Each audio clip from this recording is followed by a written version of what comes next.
You're good over there? Okay, great.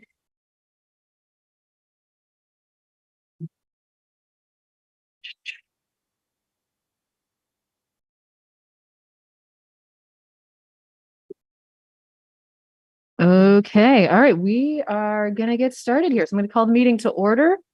Um, so because we have some remote participants, I am gonna ask that we do some introductions. Um, uh, Counselor Brown, would you introduce yourself? Hi, I'm Carrie Brown. I'm a council member from District 3. Great, thank you. And Counselor Morton, go ahead. Hi, I am Jennifer Morton, District 3. Super, thank you. Okay, and I think we are otherwise good to go. So just some logistics. So if you are joining us remotely, if you would change your name to your first and last name so I can address you properly, we have that for the record. And then when you speak, if you would start by saying your name and where you live, and we are asking folks to keep their comments to 2 minutes or less, and we'll help you out with that. If you are speaking on any particular item as we go through the agenda, make sure that your comments are germane to the topic. And if you wish to speak, make sure that you are just recognized by me before you do. And if you have multiple questions, if you would ask all of your questions sort of together consecutively, that would be helpful because we don't really do like a back and forth in this setting. Yeah, I think that is it. Okay, so the next thing is to review and approve the agenda. I think that as for what is currently on the agenda, I don't think there's any adjustments that need to be made unless anybody has any different information. Does anyone have any suggestions? Is that Cassie? Connor, did you want to? Yeah, I think that might be good to add an item about, I guess it would be vacancy planning for. Okay. Yep. So we'll add that to the end of the agenda. Actually, to be fair, let's add it to just before the executive session. Yeah. Okay. Anything else? I think that is it. Okay, so on to general business and appearances. This is an opportunity for any member of the public to address the council on any topic that is otherwise not on our agenda. If you have something that is relevant to one of these agenda items, that will come up and you'll be welcome to address it as we go. But if it's not on our agenda otherwise, now is a good time to bring it up. So yeah, we'll start with folks who are with us in person. Anyone in person wish to address the council?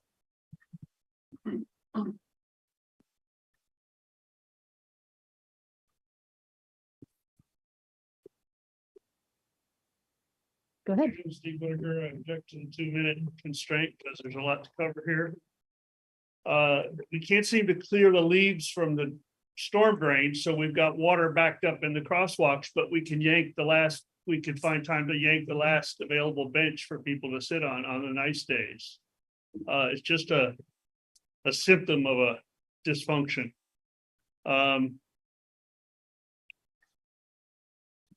We can take Girton Shelter away. We can kick the can down the road on restrooms for year after year, the publicly owned restrooms. Now we've locked in, last week, somebody locked the information booths as if those pamphlets really need protection. Whereas people have been sleeping in there who are unhoused, and it reeks of, it's not just incompetence, it's not just drag and anchor, it's cruelty to the point of sadistic. We've got people sleeping outside. We know it. We do nothing about it. We commission studies for day shelters. Try sleeping outside yourself. Just really get a little conscious. Closed captions still aren't available. I'm objecting to that once again. School Street closure, the sign went out on the weekend, Friday or Saturday. Several calls were made warning them that the sign was out. Everybody cleared the street last night. And then no construction started this morning and people started parking there again. I diligently followed the alternate side parking rules and I was on the odd numbered, even numbered side on the even numbered day. It still got a warning ticket. It's dysfunctional. You read the website about alternate parking and it's like from here to the end. It's like, which end? It's really, it's dysfunctional. Communications. Maybe you can put your new communications expert on. Development of it is well underway. 1 minute, Second, at please. the last policy committee meeting, Zach and I joined to discuss potential revisions to our Does that come out of my 2 minutes? No, you No, get extra. carry on. Just so you know, you are just at about 2 minutes now, but go ahead a little bit and Well, I wrap it think up- wrap it up your soon. autocracy here with, it's like Putin and I'm your Navalny, and I'm sure glad you don't have access to Novichok or my underwear for that matter. Why autocracies fail? They in practice, they don't hire the smartest or best people. People might be threatening. They hire the dimmest and the most mediocre. You get a government of third raters. Autocratic leaders in practice are serving their own regime and longevity, even if it means neglecting their people. Thank you. Anyone else with us in person wish to make a comment? Okay, we'll then go to folks with us digitally. Peter Kelman, go ahead.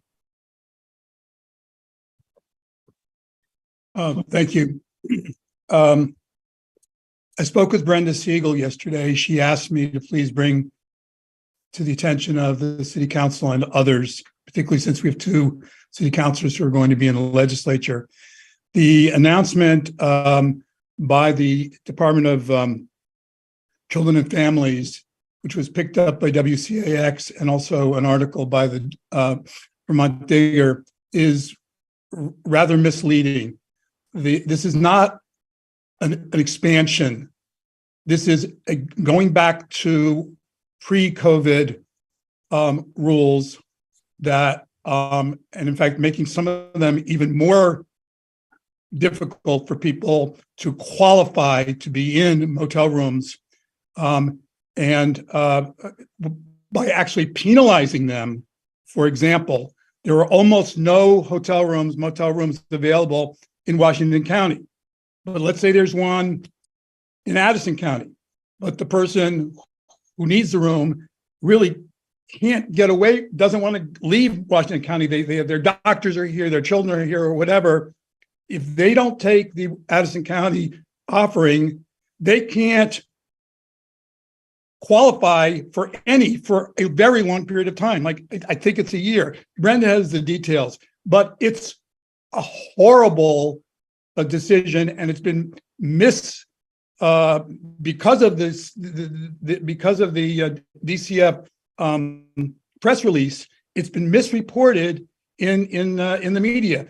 Digger got it a little clearer than WCAX, but I know this is a state issue, but it has tremendous impact on our area because we simply, in our area, we do not have the rooms in the motels. And so I want you guys to be aware of it, and I hope you will look into it. I brought it up to the homelessness task force, which I'm now on today. 1 minute, Peter. Okay. But it's something that's got to be attended to. Thank you. Thank you for bringing that up, Peter. We appreciate that. Anyone else with us virtually wish to make a comment? Okay. All right, so we're going to move on to the consent agenda. Is there a motion regarding the consent agenda? Move to approve. Second. Is there any further discussion about the consent agenda? Okay, all in favor, please say aye. Aye. And opposed? Okay, so that passes unanimously, so we don't need to do a roll call. And so we're going to move on to appointments to the Planning Commission. And so we have an applicant, Brian Mills. Brian, are you here? Brian? Uh-oh, get something here, yeah. Turn down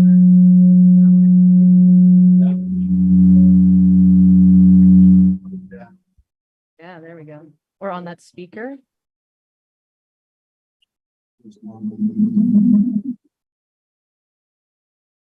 Turn that one off.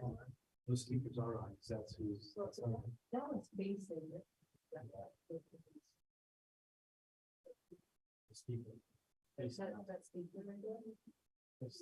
Speakers facing sides instead of. Sure.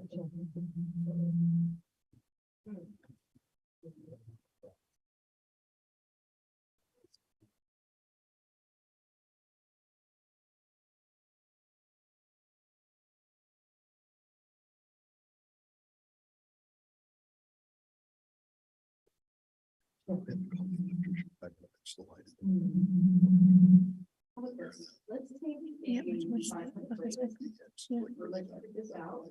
And then after 5 minutes.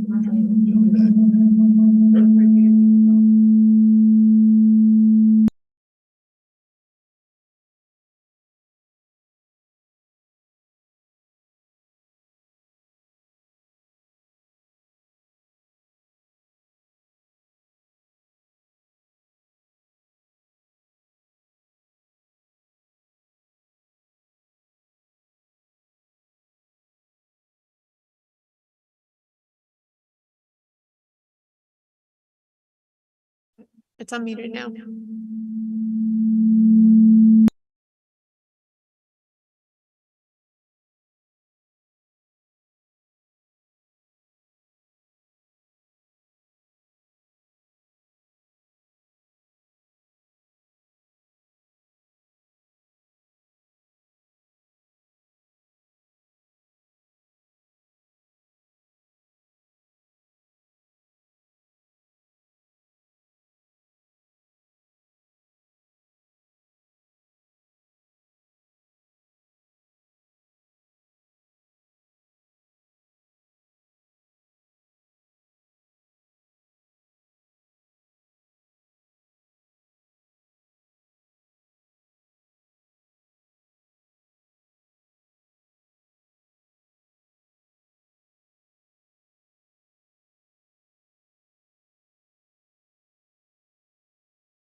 It's been 5 minutes. So we're here.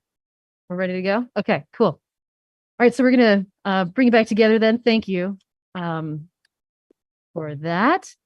Right, Brian Mills, you're here with us. If you would mind coming up to introducing yourself and telling us about your interest in serving on the Planning Commission. Hi. Good evening. I'm Brian Mills. Relatively new resident of Montpelier. My family and I love living here. I'm a consultant. My work centers around land use, permitting, and zoning, helping projects get approved. So it seemed like a good fit. And I look forward to digging in and helping with the city plan. Super. Thank you. Any questions for Brian? Thanks. Okay, thank you. All right. Excuse me. Is there a motion? Yes, Jack. I move that we appoint Brian Mills to the Planning Commission. Second. Okay, there's a motion and a second. Any further discussion? Okay, all in favor, please say aye. Aye. Aye.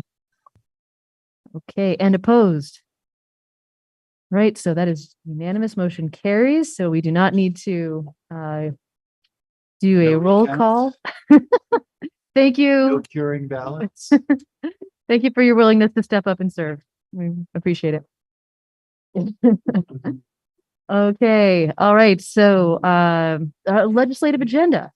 So, which is a little bit funny because Connor and I are going to be moving that direction. So it's almost like we're like, what are we going to be asking of ourselves We've got 40% of our delegation here. here already? A lot of conversations with myself. Well, and you're on the advocacy committee, right? So, do you, it's you and Lauren and Jack, right? So I may, and there's nothing you want to, do you want to weigh in on this at all? Because otherwise I'm going to turn it I meet over with to them. you. So when we set this up, I mean, I can weigh in actually to start. Okay, sure, go for it. So, as you know, we've had an active legislative agenda. We have our advocacy group here. I asked them to join us tonight just so they could hear the conversation and get a sense of what was important to us. We took last year's agenda, went through it, took off things that either weren't as relevant or had been accomplished, and added a couple of things that have come up in conversation this year and drafted that to put out for your conversation. But obviously the council is free to add, subtract, multiply, and divide as you see fit. So with that, I'll let the committee members weigh in. Yeah, for it. I mean, probably not a surprise. It's similar enough to what we had last year. There are a few additions, a few subtractions, but like big issues, we're still dealing with the idea that, state employees are not coming back to Montpelier to the level we may have anticipated or hoped. I think that leaves a lot of tumbleweeds rolling downtown, affecting our economic development, affecting our park, and affecting everything. So you'll see that's listed as the highest priority there. One thing I think we got to look at is if they're not coming back, we have a lot of empty lots in town, right? Lots that could be used for housing, for a number of different projects here, riverfront access. If you look at like what Sustainable Montpelier did with the maps of the red, that about the river there, it's pretty stark. So, if state employees don't come back, we got to use those lots. So, definite priority as we recover from COVID. The recommendations of the homelessness task force, I think we've done our best at the city level to try to have some social services with the liaison position, vouchers, trying to help out the best we can with sheltering. But it is limited. And, as Peter Kelman just said, this is it's a regional problem as well. So we really need to shake some trees at the state level to see if we can get some funding to do right by folks in our community here. So hopefully we can do that. I could blab on all these, but, PFAS, certainly Lauren's on top of that, still being an issue that we're following very closely.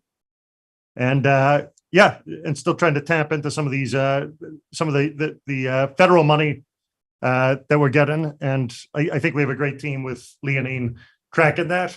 Keep in mind, we didn't bring Leonine on board until I think a few weeks into the legislative session last time. And I thought they did a fantastic job as far as communicating with us regularly and just keeping a thumb on the pulse of the building. So I don't know if other committee members want to weigh in.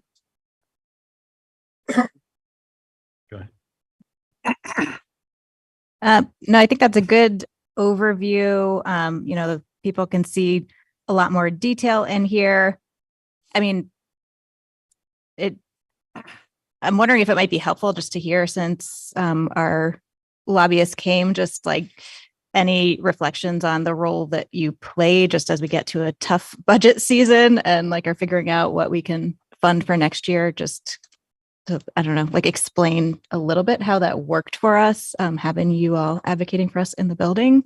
I don't know if that feels okay, Anne. Oh, yeah, that's great. Yeah, that would be wonderful. Either one. Either one, whatever you're Comfortable. most comfortable with.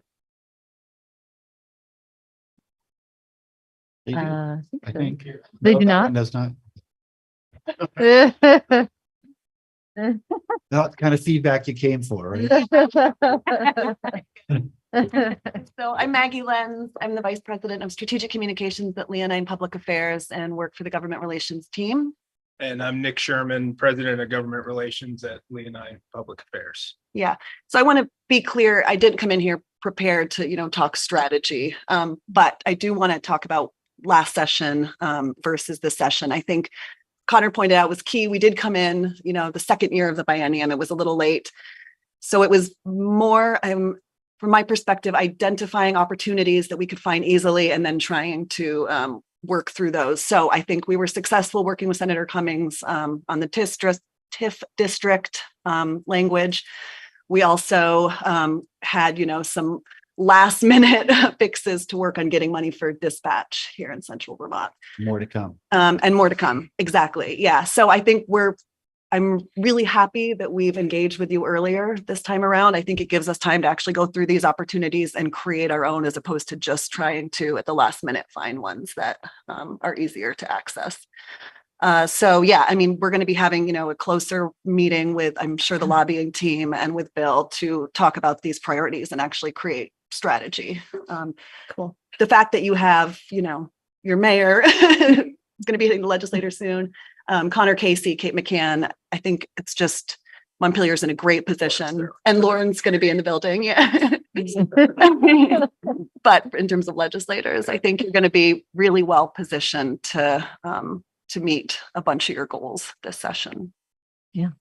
Anything you want to say? Yeah, I think, and then in terms of budget, Mhm. state budget, and looking toward the 2023 session, I think there are going to be some dynamics sort of globally that are similar to the last couple of years, with a large amount of federal money being on the table in the one-time sense.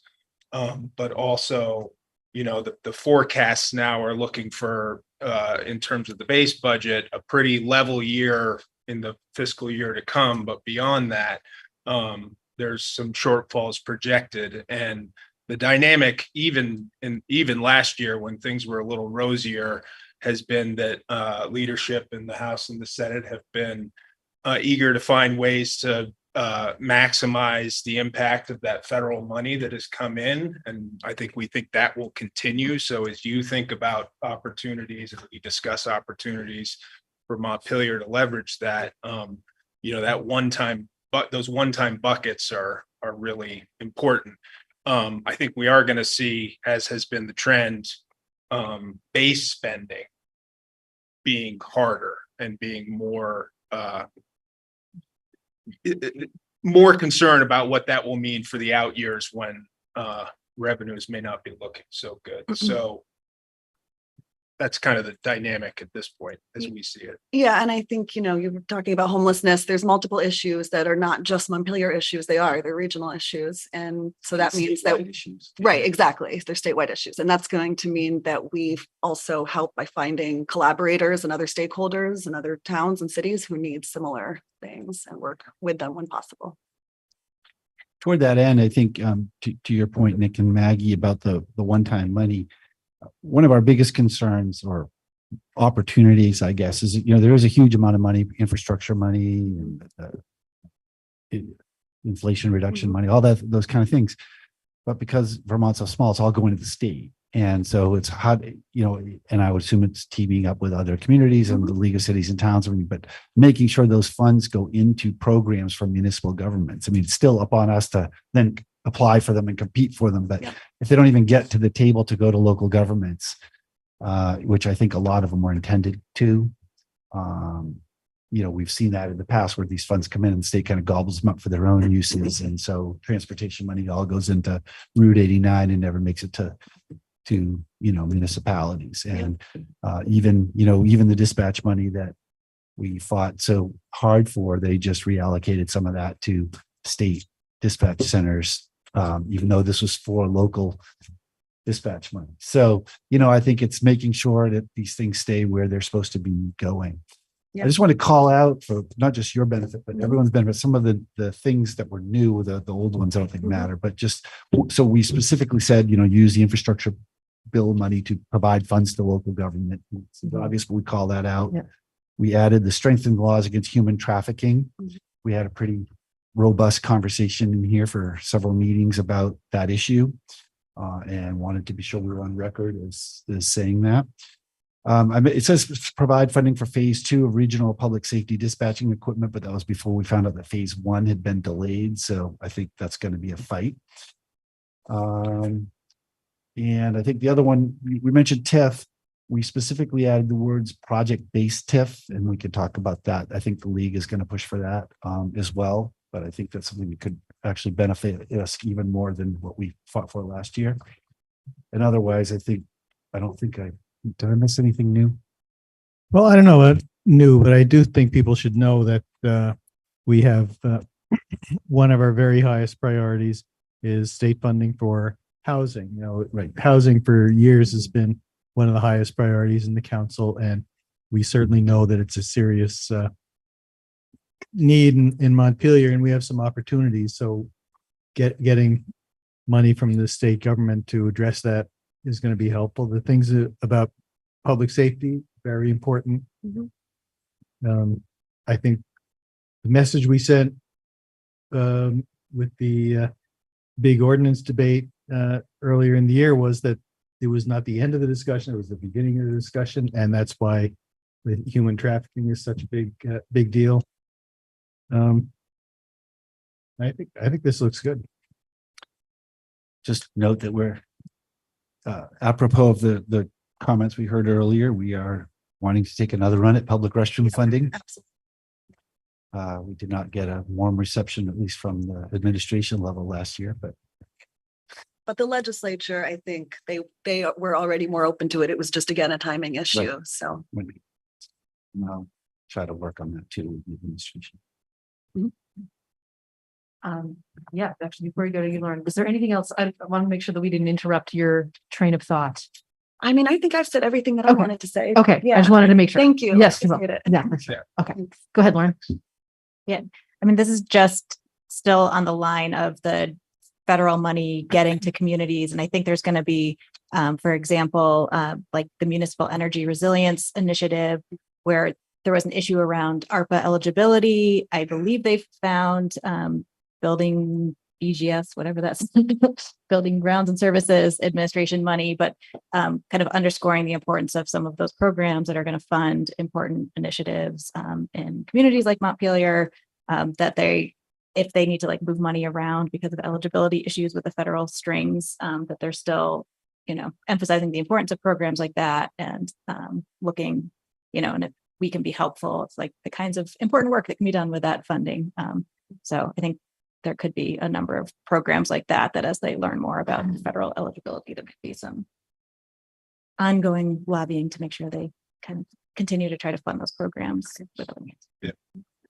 Cool. Transportation's a big point to hit too, especially as we look at the use for the former Elks Club property. It is some distance from town. And right now, I think PMT is struggling recruiting drivers to the point where our own micro transit is, the delay times are longer than we would hope for at this point.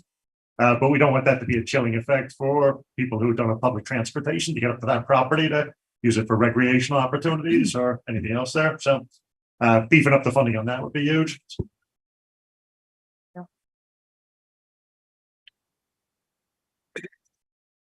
I think, I guess one more thing I would add, just generally regarding the funding, and it sort of relates to what everyone said here, is I think from an advocacy standpoint, the ability for the city to show that you can get the money to work quickly is going to be very compelling. I think as we get 3 years into these influxes of various levels of federal funding coming in, and particularly when thinking about eligibility challenges and concern, because often it's just as the unknown that kind of prevents them from wanting to do something.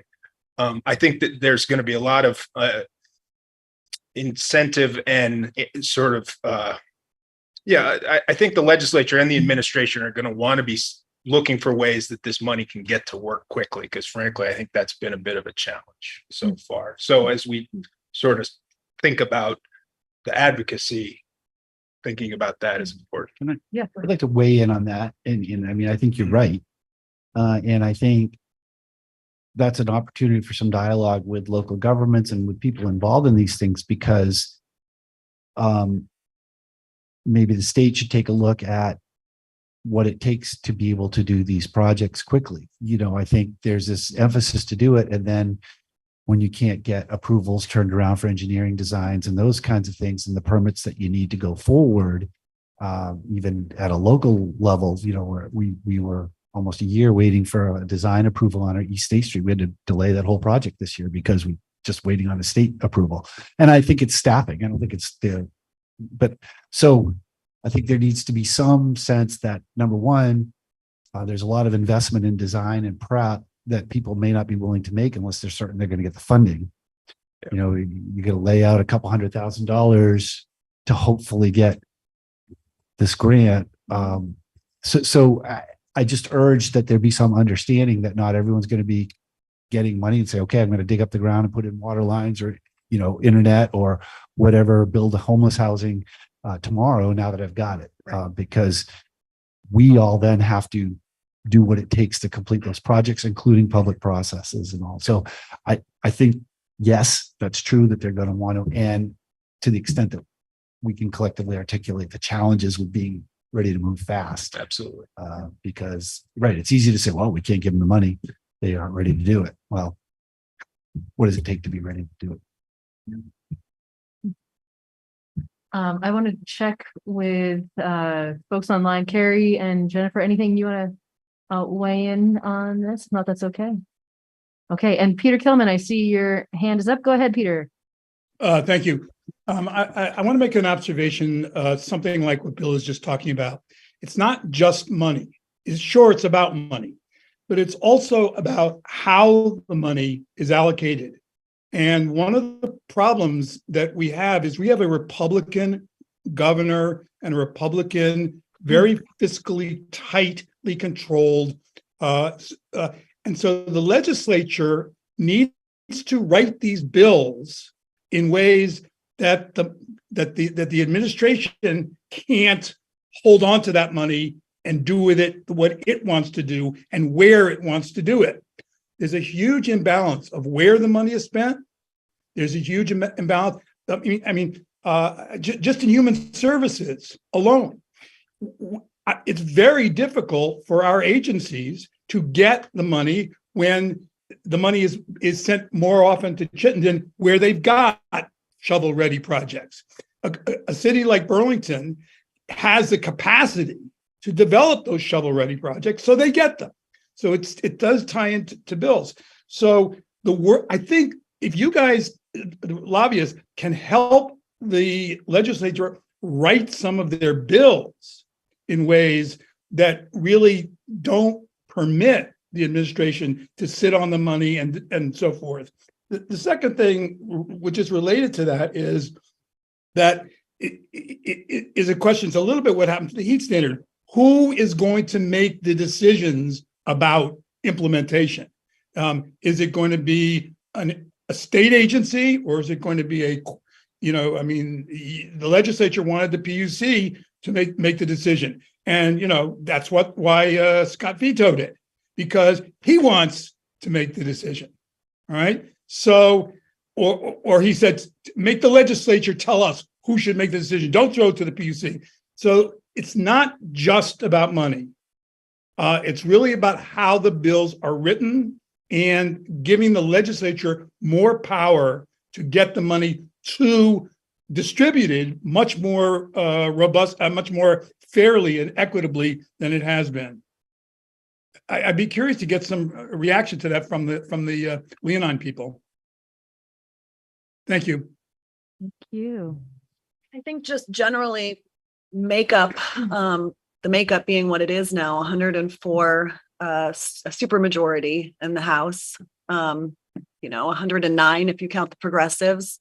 So I think going forward, it's going to be interesting to see how the administration reacts to that, if they're still vetoing everything, or if we're going to see a little bit more, we're going to see the legislature maybe pushing things through that they wouldn't be able to normally. Do you have anything to say generally, though, to the funding piece?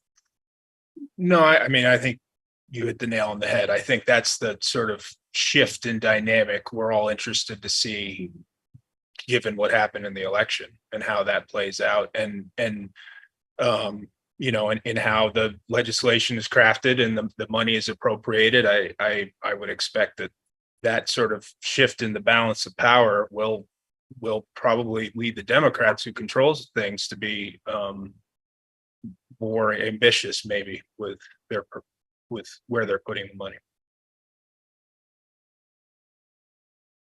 Super. I'm also very interested to see the answer to that.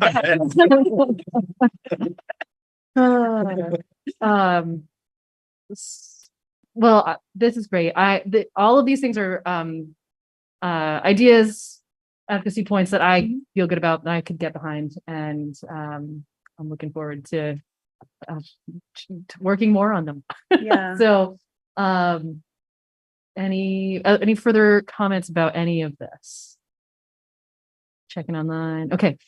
So I think we need a motion. And is anybody up for making a motion? Yes, go ahead, Tommy. Move to approve the 2023 legislative agenda. Okay, there's a motion and a second. Any further discussion? Jack. So to clarify, you're making a motion to tell yourself what to do. And I want you to wave this in front of him. Say, remember, you moved approval of this. Follow State House with that. Hand him a copy every day. There you go.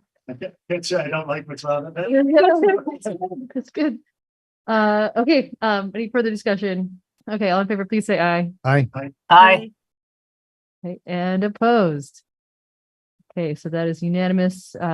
Passes. Thank you. Thank you for being here. Thank This is you really for very having helpful. us. Yeah, for sure. To work with you all again. Yeah. Absolutely.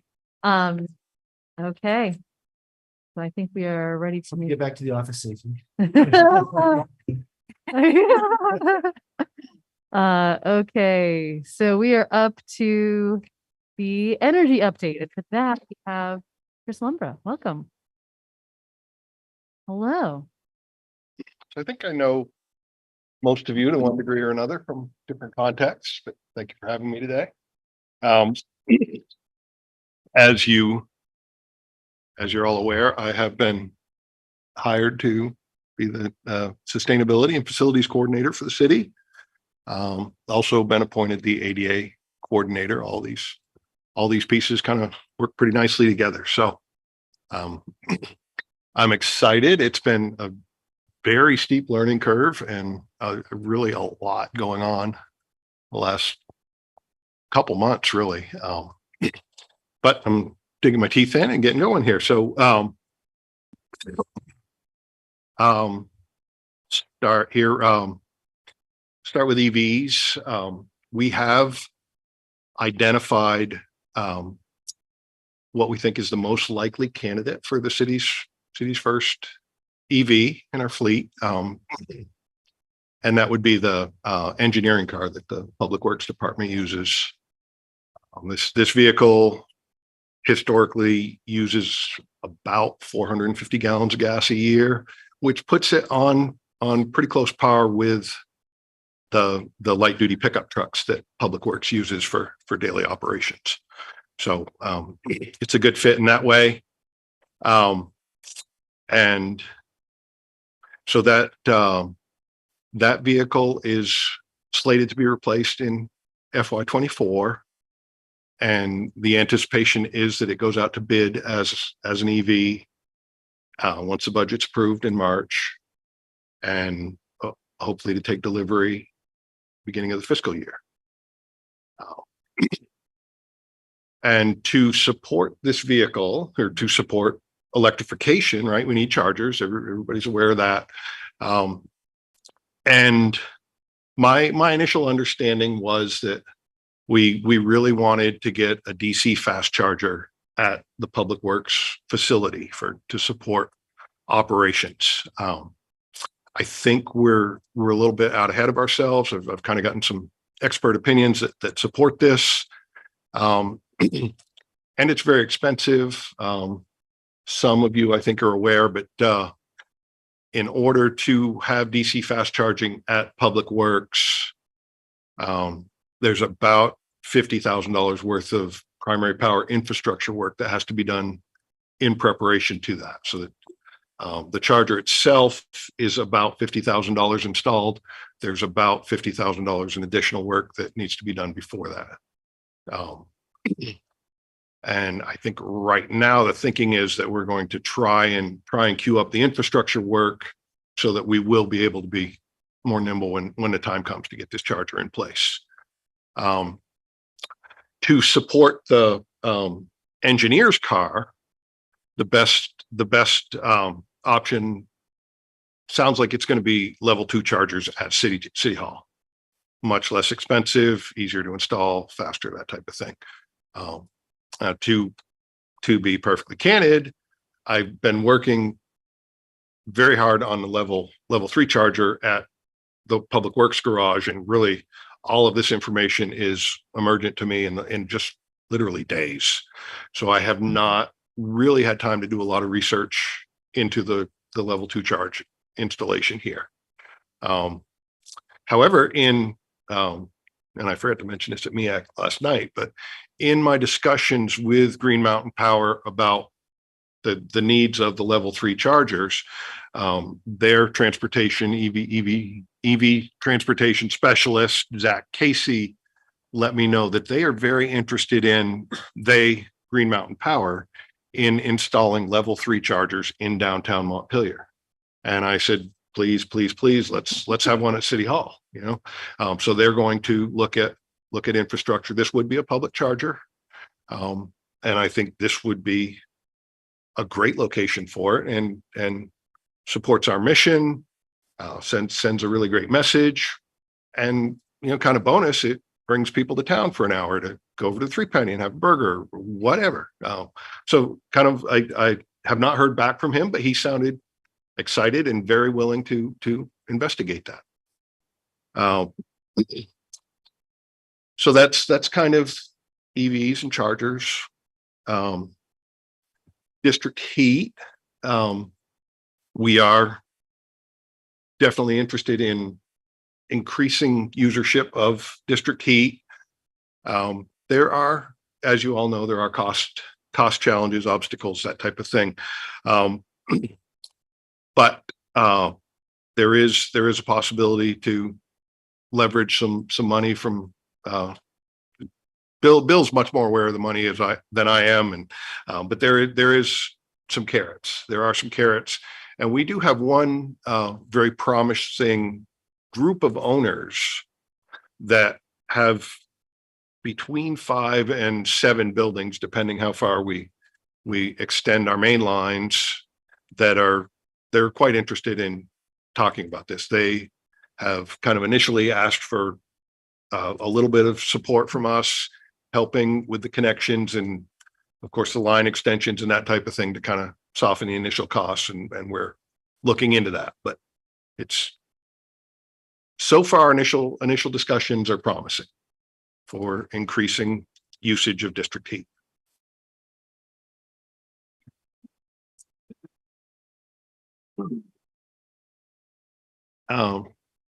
So the kind of sustainable facilities piece, I think so my office has moved from City Hall to the Public Works garage.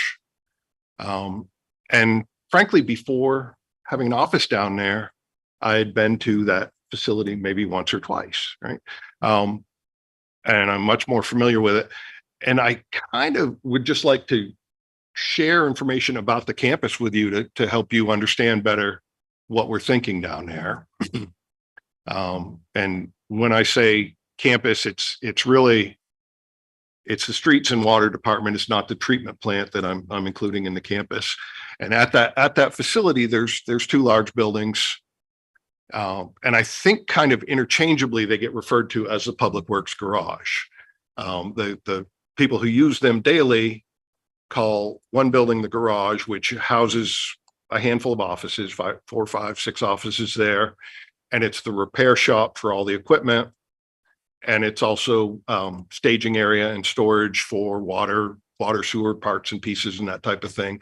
Workshop for those guys as well. That building is, as I said, primarily offices and repair space and break room for rank and file workers. And the other building down there is known as the equipment barn. And that is where all our trucks and snowplows and snow blowers live when they are not out working. All of that campus is currently heated with fuel oil. There's a hot water boiler that heats the garage office building, and that uses about 2,500 gallons of fuel a year. There's a backup generator there that consumes somewhere around 500 gallons of diesel fuel a year in its exercises and periodic testing and that type of thing. And the big user down at that facility is the equipment barn. So that uses 4,000 gallons of fuel a year. And it's a huge open metal building with overhead doors on both ends that are opened repeatedly throughout the day. So as I was familiarizing myself with the campus, I went into this building, I looked around, I was like, holy cow, these doors, how do we ever heat this thing? And it turns out, as I really kind of got walked through procedures down there, the real heating issue with that building lies in its mission, and it is tasked with thawing out literally 50 tons of frozen steel every night in the wintertime. Right, all our trucks come in there and they're 0 degrees, and it's a huge thermal mass that's transient through that building. Current heating system in that building is an absolute dinosaur of a wall-mounted hot air furnace that blows hot air way up high into this cavernous building. And it has multiple failures. It's really old. It's literally, there are pieces of it held together with electrical tape right now. There are obsolete parts that it needs for repair that just aren't available. And it's well beyond its service life. As that building stands, it does not lend itself well to heating with hot water. The heat that will be generated from the wastewater treatment upgrades will be coming in the form of hot water. So after really kind of working with the stakeholders and wrapping my head around this, I really recommend the best solution for that building, and the concrete slab on the floor is failing. It's got reinforcing steel coming through it from salt exposure. It's got a failed trench drain in it where all the melted snow goes that needs repairs as well. So at this point, my recommendation is that take the slab out of there, put in a new insulated slab with heating tubing in it for radiant heat. And it's this thing with the addition of a heat exchanger and a few pumps is 100% ready to accept waste heat, a huge amount of waste heat from the treatment plant as soon as that's available. Right now, we are, and when I say right now, as you all know, we're working through budget and everybody is really, really busy, but we're trying to get legal review of the bond wording, and my preference, my recommendation right now is that if legal says that it's okay, I would divert a portion at least of the $250,000 bond which was originally written to put a pellet boiler down there toward this slab removal and replacement in the Public Works garage. As I've already kind of detailed, it cures a bunch of failures and maintenance problems with that building. And it's for the mission of that building of thawing out trucks, having the heat down here it's ideal. And I've gotten really rousing support from experts and stakeholders all around this project. Nobody thinks it's anything but exactly what we should do. We being Kurt Modica and myself had a meeting with Efficiency Vermont last Thursday at the barn to discuss this project. Efficiency Vermont loves the project. The real question with this is how much heat are we going to get from the treatment plant upgrades? And I kind of cornered Kurt today and made him cry, Uncle. He said that probably 6 months from now we'll have a pretty good idea how much heat we'll have to work with. And Efficiency Vermont has said that they'll be able to help with the engineering costs to make that determination. So phase one of the engineering for that whole project rollout will kind of yield this number. Okay. So that's I'm really excited about this. I think this is going to be a good fit, and it's going to serve the city well. And I hope that everything aligns to really make this happen. So on to the garage office building there, both in our net zero plan and our 2011-2013 capital needs assessment, the windows in that building are called out. They are just terrible. They're also failing. There's glass that's not quite falling out, but it's, the glazing's missing. There's cracks in all the wood framing. I'm sure they need to be air sealed around the windows. Well, going in and air sealing with a bunch of spray foam and windows that need to be replaced anyhow is kind of working against yourself, right? So window replacement there is a project that we're working on. Funding, I really haven't wrapped my head quite around that. It may be that there's enough money left in the bond if the wording can be interpreted broadly enough to include energy efficiency upgrades. Windows aren't terribly expensive. It's on the order of $25,000 installed for I think 26 windows total down there, something like that. There's also a fair amount of air sealing that's just kind of going to be tedious work that honestly, it may just be Chris with a can of spray foam going around. That may be the most efficient way to get this done. But it's not something that I've had time to investigate in detail. I kind of know where it needs to happen, but I haven't lifted ceiling tiles and kind of inspected stuff, put my own eyes on it, but certainly something we can do. Also, that building would love cold climate heat pumps for the office spaces. So it's, as I've described it, it's kind of a dual function building. There's shop areas, there's storage areas. There's some large areas of that building that don't need to be heated to ambient temperature, right? So we can hopefully set back some thermostats, put cold climate heat pumps in the offices. The offices are all small. It would be fairly small units, and hopefully get us a decent reduction on our fossil fuel usage just by doing that, right? And I know we don't really get 100% net zero credit for this, but the cold climate heat pumps would be much more efficient than the half dozen window unit air conditioners that we have there that are just rattling away in plywood panels where there used to be glass type thing. But the installer assured me that the cold climate heat pumps in cooling mode are literally 10 times as efficient as these stupid little window units. So kind of a double benefit there. And also that the Public Works garage building does have hydronic heat. It's baseboard heat in the offices and ceiling mounted hot water unit heaters in the bigger spaces.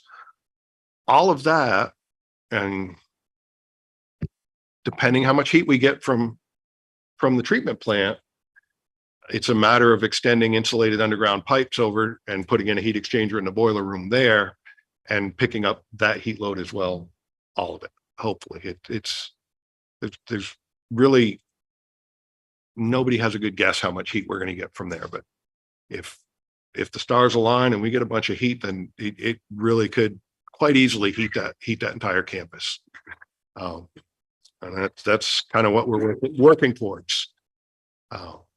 So there's kind of facilities upgrades, or sustainability facilities upgrades, just facilities, repair, maintenance, that type of stuff. I've been working on that as well, and have, like I said, spent some time with the capital needs assessment, which was first written in 2011 and updated in 2013. And there's a lot of big projects on there that haven't been touched, and everything that was wrong then is worse now, right? So we've kind of worked together and highlighted the biggest issues on there, the biggest kind of needs, and are internally prioritizing these. And really, we want to get these on the table and say, listen, this is what we're up against, and how can we pay for this stuff, right? It's so put a fair amount of work into that, and Kelly's been very helpful, and we hope to make good progress on that. Also, with my facilities hat on, you'll see the light's not flickering. We took care of that. So I've actually had kind of Clear priorities because Yeah, council. and the LED bulbs as well. So we got an upgrade in the process. So Bertus, our custodian and facilities guy, has been sick for more than a week now. He's got he's having troubles with a respiratory thing, an infection, that type of thing. So I've kind of been filling in for him.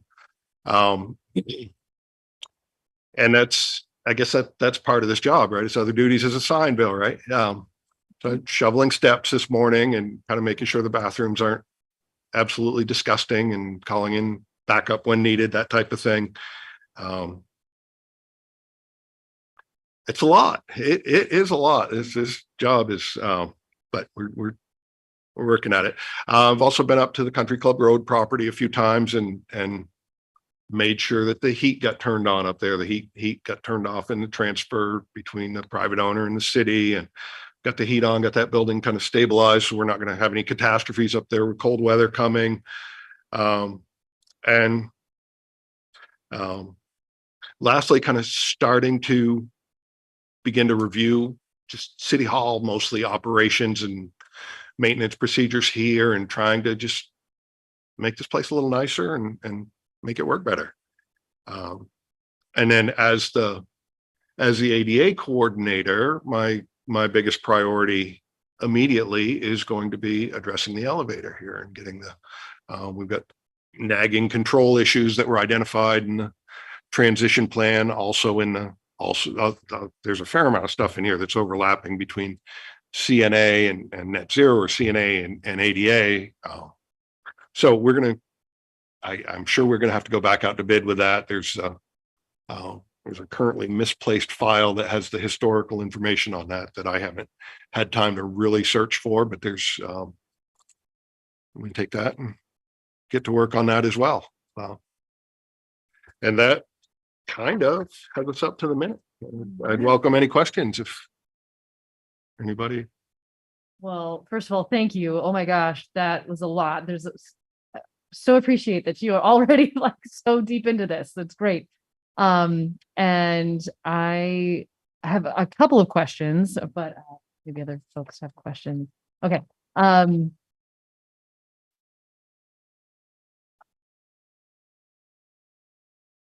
just going to go through it in the order that you talked about it. So with EVs, awesome. Thank you for doing all that research about the infrastructure work that needs to happen. Do you have a sense of, I think it makes sense, right, to do the infrastructure work now ahead of a fast charger for the garage.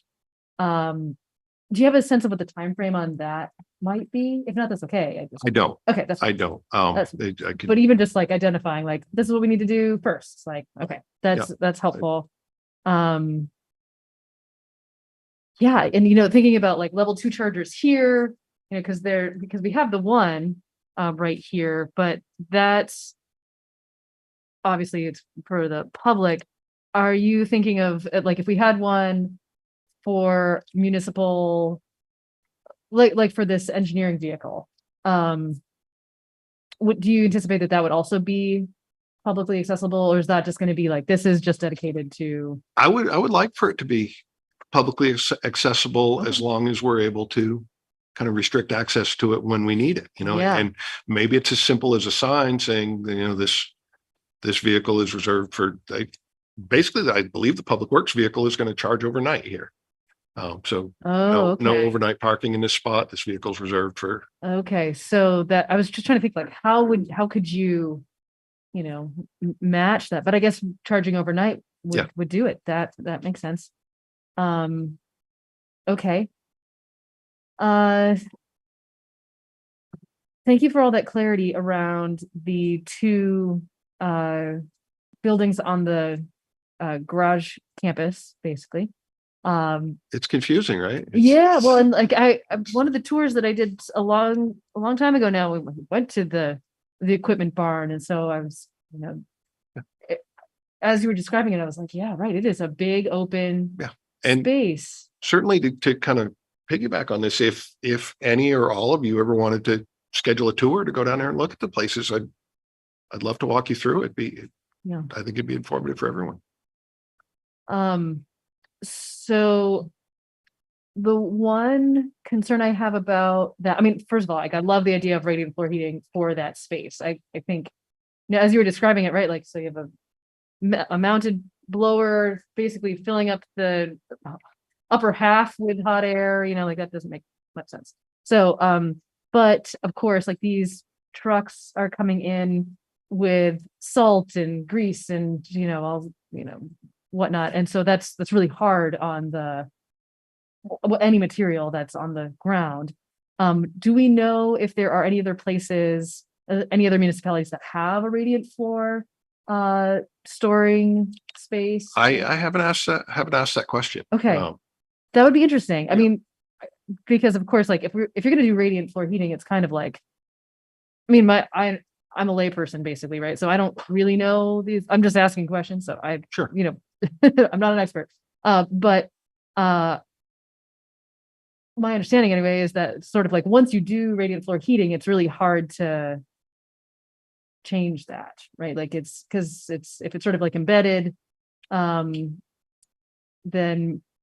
if it needed to be resurfaced or if there's corrosion happening, right, because of the salt, because of all the fun chemicals that end up on it, right? I guess I would just want to make sure that we do it in a way that hopefully can be like the surface can be redone without damaging or needing to dig up the radiant floor heating. Does that make sense? Absolutely. I can definitely speak to your concerns. Oh, okay. So the slab that's in there is almost 40 years old.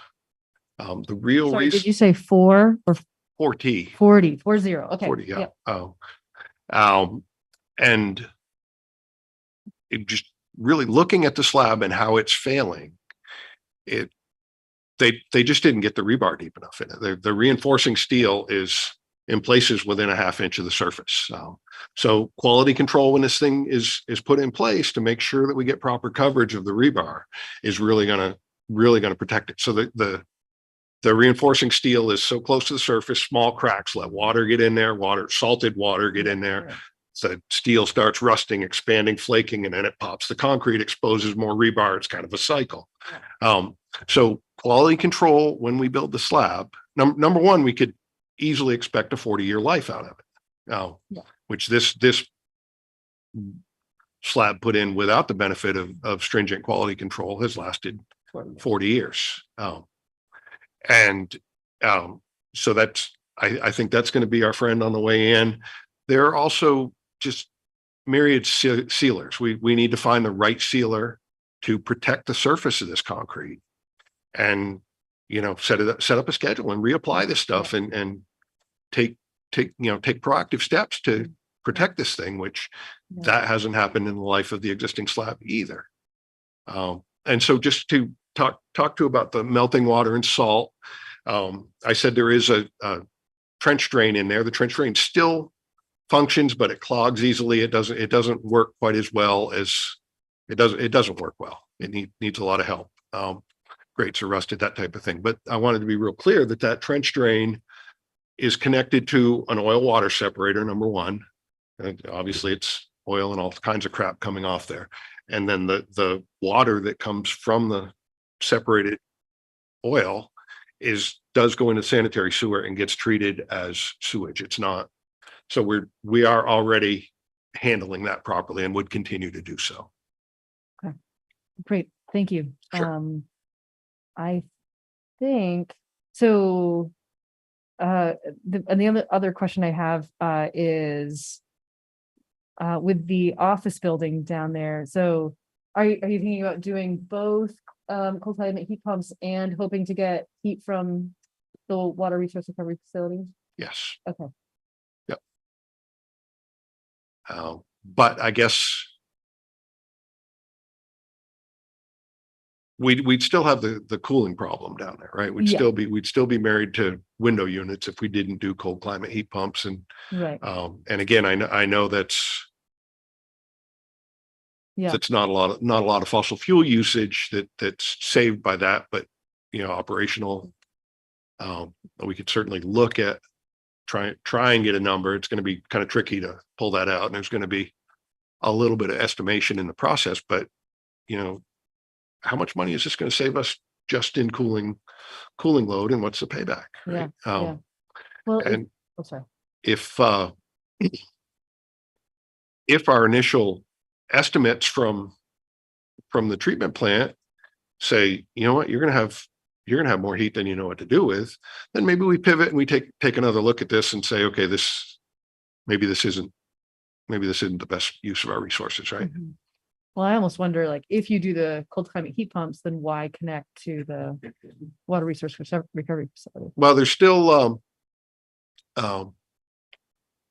going to be a load on that boiler, right? It does heat all of the workshop area. Well, it heats some of the workshop areas in there to say 60 degrees instead of 65 or 68 or whatever. And then storage rooms are probably heated to a lower temperature than that. Okay. All right. Fair enough. Thank you. I think the idea was to put heat pumps where the people are Mhm. working, and then the rest of the building Could be with the heat. heat pump. Throttle Or it not back a little from bit. Yeah. the district. That is water resource recovery facility. Yes. Right. Yes. Cool. Thank you. This Sure. is very helpful. Okay. Other questions, Jack, and then Lauren. Thanks, Chris. I couldn't put my finger on it, but it seems to me that we had a report or an analysis from the Energy Advisory Committee about where the potential excessive use of energy use and where the potential savings are. And am I right in thinking that the Public Works campus was the highest priority for doing that? Yes. Good. Obviously there are some savings opportunities here in this building, and also some human comfort opportunities that you're also looking at. With regard to the charger, if we're talking about putting $100,000 into a charger that's going to charge one vehicle, obviously that's not a particularly efficient use of the money. So do we have like a bigger list of what vehicles we would be moving to convert to electric in future years? Yes. So all of, and I'm focused mostly on Public Works fleet right now. These are our real fuel users. the police department currently has 2 hybrid vehicles. They're not plug-ins, they are hybrid cruisers. And the idea, and I've got to understand this a little more. There's so much technical information to digest, but basically police cars are built and tested to their very own standards. They have to do X, Y, and Z and crash testing and all of these really stringent requirements where and this is very new information to me. I've never been in a position to even consider it, but it's not just put a blue light on the roof of a Tesla and you have a police car. So there's just right now there aren't suitable police vehicles other than these hybrids. Unfortunately, because those are the ones that really log the miles, right?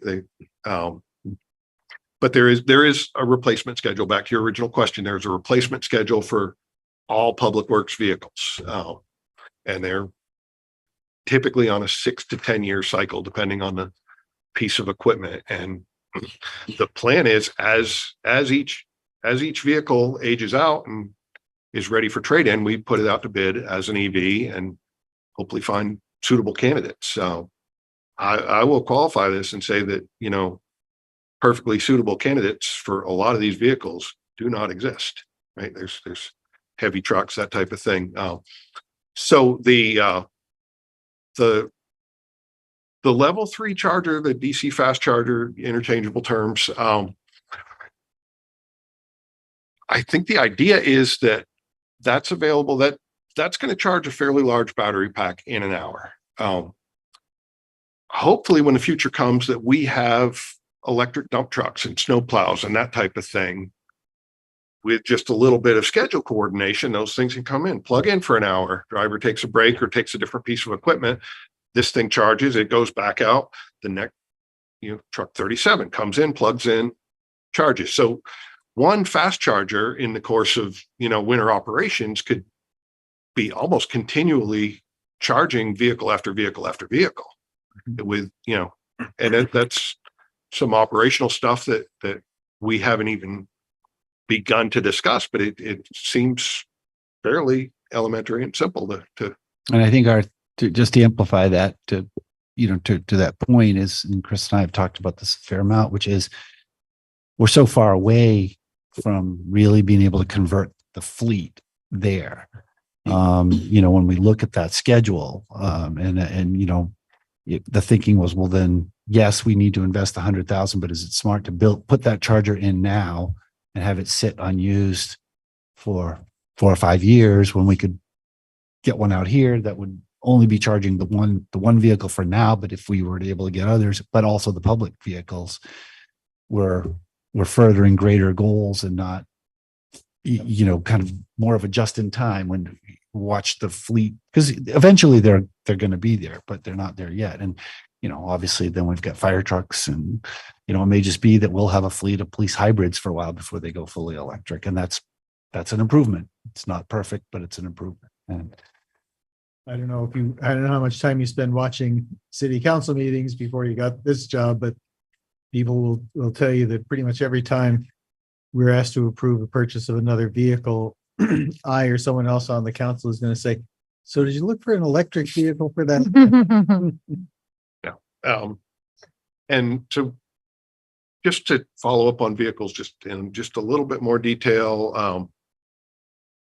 I did have a conversation with Kurt today. I didn't get a chance to talk to Zach, who's the more direct person for this, but I've begun to question our existing model of vehicle procurement. It seems like we send out a specification. We say, okay, we need a truck that can do X, Y, and Z. It needs to tow a 6,000 pound trailer and it needs to be able to haul X number of pounds of payload and it needs 4-wheel drive, plowing a bit, whatever the truck needs. We write a specification to that and it goes out to a number of dealers and we ask for bids. And there's there are state fleet discounts that get passed down to the cities that we were able to take advantage of. And it sounds like the last time a vehicle went out to bid, which I guess was probably last spring, the specification said preference given, or we want this to be an EV, and nobody came. None of the usual suspects came back to bid on the EV. Right? I kind of question how motivated these dealers we're working with are to meet the EV specification. And I asked Kurt, is it time to really take a look at, I know this is how we've done it for 50 years or however long, but this is a new landscape, and let's take a closer look at how we source these vehicles, and maybe we can set something up that's going to be more successful than they letting them say, or giving them an opportunity to say, no, we don't have that. Here's a gas truck. It's the best we can do. Right. This is just a brand new idea that's kind of rattling around between my ears for a few hours. So, but I want to kind of flesh this out and talk to stakeholders and see what kind of sense we can make of that process as well. That's great. Cool.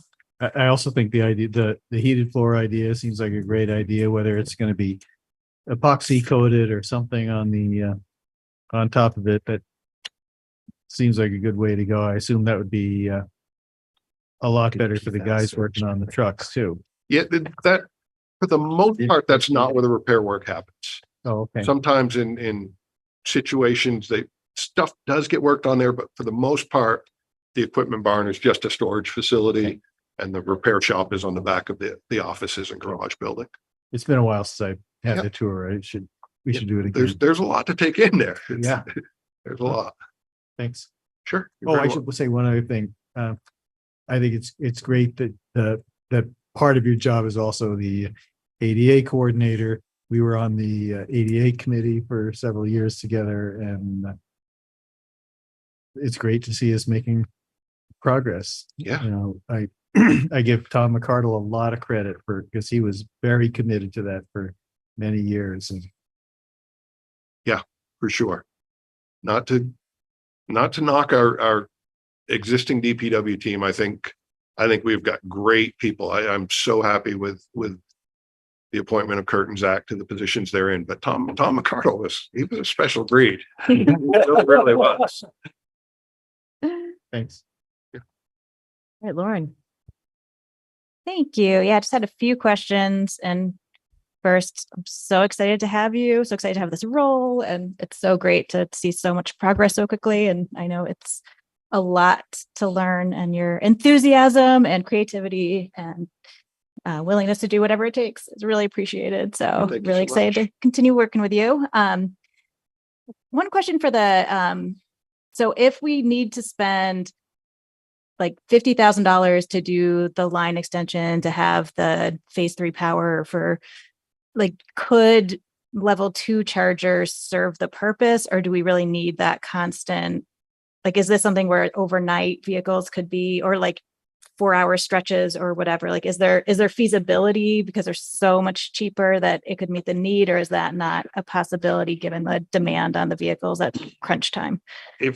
If we were at the point, and this is years down the road, if we were at the point where we had an all electric street fleet, and we were in the middle of a real snowstorm, when it's all hands on deck, all machinery working, snow removal, all of that stuff, a 10 level 2 chargers wouldn't be enough. It would definitely hamper our operations. And that, And not to interrupt, but I just want to weigh in, because at least for now, and this is something we might look at in the future, but that the gasoline site there, is also serves all our other vehicles. So police and that kind of thing. So, having a police cruiser that's doing its shift and go down there and have to sit for 4 hours. I mean, I suppose they could put it in when it's, but if in the middle of the night, someone needs a charge, I think it's, whereas maybe they would use the one here. So I think Yeah. we need to think strategically. There may be multiple locations for these and not just one. I guess that was my next question Maybe is, multiple is, chargers I mean, I love the idea of the downtown level 3 that the city could use as we build out the electric fleet and that the public could use. I mean, I think having a location that seems great, definitely move forward with that. I mean, obviously you want it to be as convenient as possible, but I don't know if there's any other sites where we already have phase 3 power or something where we don't have to pay for the line upgrade. I'm sure that will be, you can think about that, but maybe there's a location where we're not spending the 50,000, but Yeah. I mean, if not, I do think, obviously getting ourselves ready for, we're just in the midst right now, like the state is signing on to California, the zero emission vehicles and zero emission trucks for heavy fleets. By 2035, manufacturers are going to only be able to sell. So I think this transition is going to be coming quicker than we think as the manufacturers are totally retooling to electric. So I think being ready makes total sense. And, just that's what we should be doing. And it's where everything's headed. So I think, whatever we can do in that, but I guess, if there's a way to save the 50, would love it. Well, it also may More be when, chargers. I think if you look the other way though, if once the 3-phase power is there, it's there. And it could be in the future, we're going to need more than one charger there. Yeah. Yeah. So, Yeah. then we have the capacity to have a bank of them Yeah. as needed, to expand as the fleet expands. Yeah. So it's a kind of a one-time investment to be able to have a sustainable program. So I don't know that it's a bad idea. Yeah. Really. One other thing I'd add that I have learned about EV chargers specific to the Public Works facility campus down there. It's not even unlikely that during some of these snow events, we'll lose power. And unfortunately, our backup generator that powers the Public Works campus right now is nowhere near robust enough to feed a level 3 charger. So under those circumstances, obviously it's emergency planning at that point. It's not a common event, but it's not an unlikely event. The generator will run level 2 chargers. So I think we definitely need a blend of them down there. And we may find ourselves in a situation where, level 2 charging, it's what we have until the grid comes back, where, as much as people like to mock the idea of charging electric cars with fuel power generators, this isn't an optional thing. This is a necessity, and it's what we do. And worst case, it makes our EVs temporarily the equivalent of the diesels that they replaced, but only very temporarily. Great. Just one other, more on the bond and the heating. I really hope that we get the advice that we can move forward with the proposal as you've laid out. And it does make me think. We were talking a little bit at the Energy Advisory Committee last night, like these types of projects, and knowing that as like the research and technology, if they can be, maybe we need to think about writing them with like the goal in mind and some more flexibility and, naming a specific technology. I like the direction and like that we're trying to implement our net zero plan and stuff, but like if we're finding that there's actually a better option that still meets the goal at the location that we want to do it, maybe just a flag for bonding wording to make sure that if we get it, maybe it will be great and fine. And that's what I'm hoping. But maybe we could keep that in mind. Well, I wonder if, sorry, I don't want to interrupt if you, I'm just speculating here. If the advice is not that, it said this and this is what we have to keep to, I wonder if we put something on the ballot that says, dear public, You can- would you you give can- us permission to, You can vote to repurpose or reword the purpose of. Okay. That's So it's- possible. So actually it could be timely because we could add that, yeah, this March. yeah. And depending on the timing of when we get this advice, it might be good to start thinking about that now anyway. Cool. Anything else? Okay. I'd like to just piggyback on what Lauren just said and say, future planning, let's, I'm happy certainly with a little bit of advance notice to maybe not make myself an expert in any given subject, but do some research and be able to give thoughtful advice as to, we want to achieve this goal, and we're going to write a bond for it. And what do you think? And kind of pull together the stakeholders and really be deliberate about the wording of that.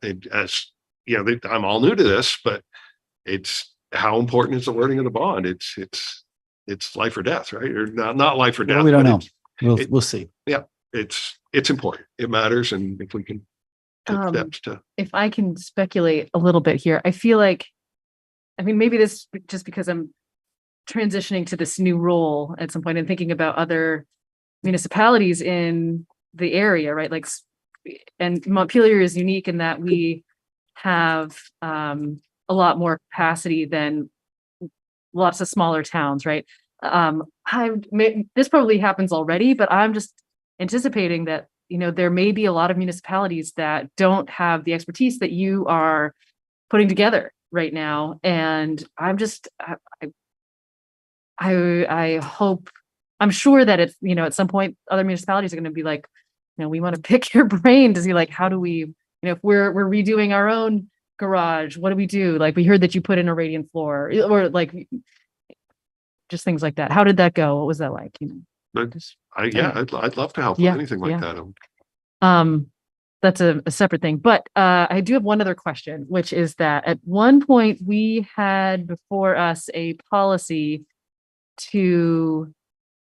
that would have required that the city transition all of its buildings off of oil by 2030, whether or not the systems, like the heating systems that they're on, were due for replacement.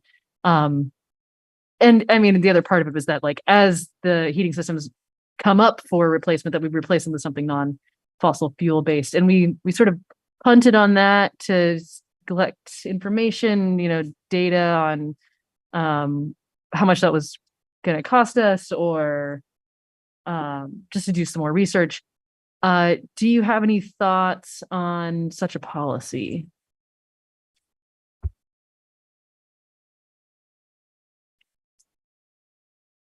I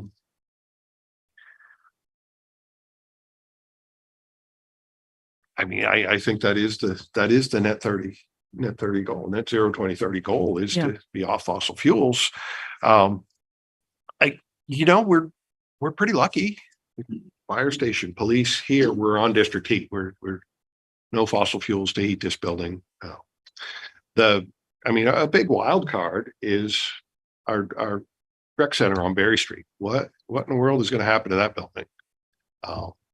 I have my personal opinions about that, and that being that building is obsolete. It does not serve the city well, and the idea of taking out an oil boiler in there and spending a few $100,000 to convert it to a pellet boiler to still have an inaccessible dinosaur of a building does not make sense to me, to be honest with you. I envision a future that building gets deemed obsolete and gets sold off. Whatever happens to that building, I think so. A building like that, I'd push back if you said, Chris, we really want to put a pellet boiler in the in the rec center. I'd really want to be thoughtful about that and be sure of the direction we're going. But that is, sorry to interrupt, but that is one of the projects we talked about when you first came on. I know you've had a lot, but was evaluating the heat systems in each building and what it would take to convert and the cost. It was part to that proposed policy. I mean, I do think the rec center is an outlier, but already our senior center they've got a pellet boiler already. Presumably anything we build at Country Club Road, we would build, more modern. If we can do this huge conversion at the public works garage, we're really down to the stuff at the rec field, and we don't have that many more. The water treatment plant, right? It's about it. But we don't have that much more to go. Yeah. So I think we can't put a number on it, but I think we're on the way. So It's a reasonable policy. Yeah. And similar to the Berry Street Rec Center, the Country Club Road property is, it's a wild card right now. We need to see what White and Burke has to say about it. We'll see what they say about that building and how well that can or can't serve the city, and again, try and make an intelligent decision about what we'll do up there. Right? Yeah. I appreciate your thinking around like the rec building and so I guess I wonder if, well, and also I appreciate your thinking that really this policy that we're talking about might effectively be an extension of the net zero policy that we already have adopted, right? Like it's almost like a clarification. It's almost implied, right? And that's what I understand my mission as a sustainability coordinator to be, is to do all we can to get off fossil fuels. Yeah. It's tempting to like, okay, well then we should just pass it. But part of me is also like, do we need to? Because it's already, maybe we've already have passed it. Anyway, it's something I might have some just offline conversations about, like whether or not we need to. Maybe we don't, but whatever. So one more thing I would share that I certainly was not aware of this, and it's good news. Got some good news. Still trying to familiarize myself with city facilities. I've spent the 10 years I worked as building inspector primarily in City Hall. So I went over the other day and spent some time with Patrick Healy and got to know the Green Mountain Cemetery campus and facility and buildings over there. Completely unknown to me, Patrick has switched over as much as possible to these really heavy duty battery powered trimmers and that type of thing. I wasn't sure if council was aware of that, but I thought that was super cool. So these things are like huge backpack battery that plugs into these trimmers, and they're not like my stupid battery trimmer at home that cuts for half an hour and you have to go get another battery. These things he said run for 4 hours on the charge, and he's super happy with them. They're powerful. They don't diminish his operations in any way, shape, or form. They're quiet. You're not breathing the 2-cycle exhaust. He really loves them, and I was really pleased to see that Patrick had taken that on himself to research these things and find these tools that really work well for him, and inadvertently or intentionally, I guess, helped us meet this goal. I did ask him the $64,000 question, Bill, how much fuel do these replace? And he said, I have no idea. But it's a lot. And I know, I think I understand that.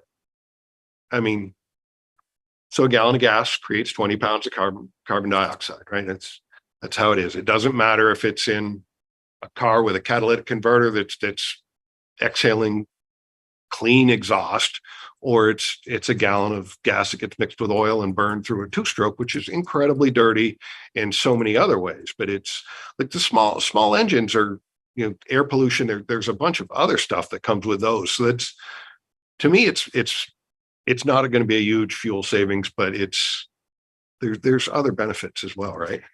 Totally. And this is something that I feel like I've been having this conversation with DPW folks for some time. Yeah. So anyway, do you think this is something that has the potential that we can be switching to for city operations? Right. Yes. Yeah. And okay. And I guess I would ask for a little bit of clarity on that specific issue. It's the biggest bang for the buck is the biggest users, right? Which vehicle, which building uses the most number of gallons? But I'm a little bit hung up on how dirty these small engines are. Even 4-cycle lawnmowers are like an hour of that is equivalent to a couple 100 miles of car driving, right? how big a priority is it to us to address air pollution in the form of the dirty exhaust from these small engines, right? Is it, or do we just want to really, really kind of focus on the big usage and try and reduce the bulk gallon usage, you know?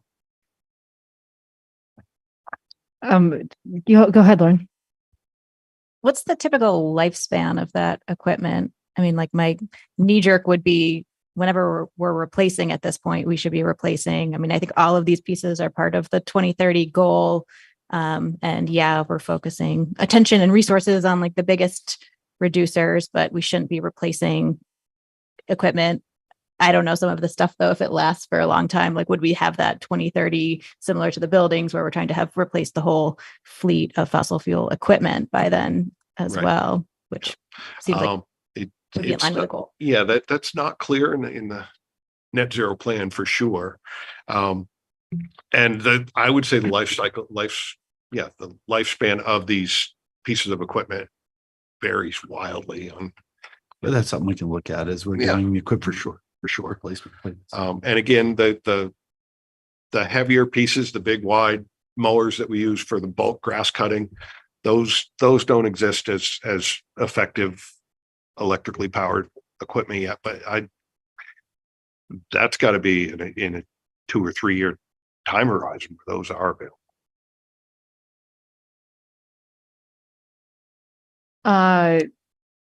There exists a schedule of replacement for this kind of equipment. Not the same as vehicles do. I Okay. think it's I think more it of an as exists. need, but I think, certainly we can look at that and figure out, again, it comes down to what's available and does it meet the need that we're doing. The trimmers work great.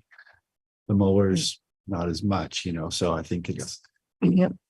I mowing would- fields, big wide open spaces, you need to be able to Right. kind of go and I would venture the guess and that the replacement schedule for these exists in the heads of the people who use them daily. Like, Yeah, sure. I'm sure if I had a conversation with Pat Healy, he would say, yeah, this zero turn over here is going to be worn out in 5 years and I'll need a new.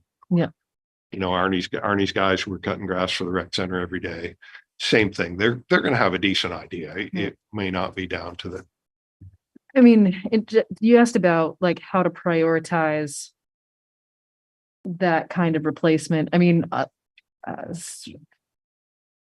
in as much as it costs your time. I mean, I want to recognize that it's not really my job to tell you this, right? But like if it's, things cost more than just money, right? Like it seems to me that we need to be prioritizing big, emitters. But if it's not a question of time, it's not a question of money, then I would love to see us try to do all of the above. Because it's all, like Lauren said, it's all a part of meeting the goal. And so especially, and two, one of the reasons to potentially do the building specific policy clarification is, even though it's already included in or implied by our policy, is that we want to, as the city, I think we want to set a good example for the rest of the community. And I think that includes, with the trimmers, as well as like to say, we have this policy, but here's how specifically it's going to play out. We're going to get our buildings off of oil by 2030. And just making that really clear to the community as well. Yeah, I mean, and you make a good point, right? It's at some point it's a matter of optics, So I was at the pool and these guys are running around with these stinky gas trimmers the whole time, and my kids had to breathe the exhaust. Whatever the scenario is, it's what are we doing? What examples are we setting? What kind of leadership are we showing? Right. Yeah.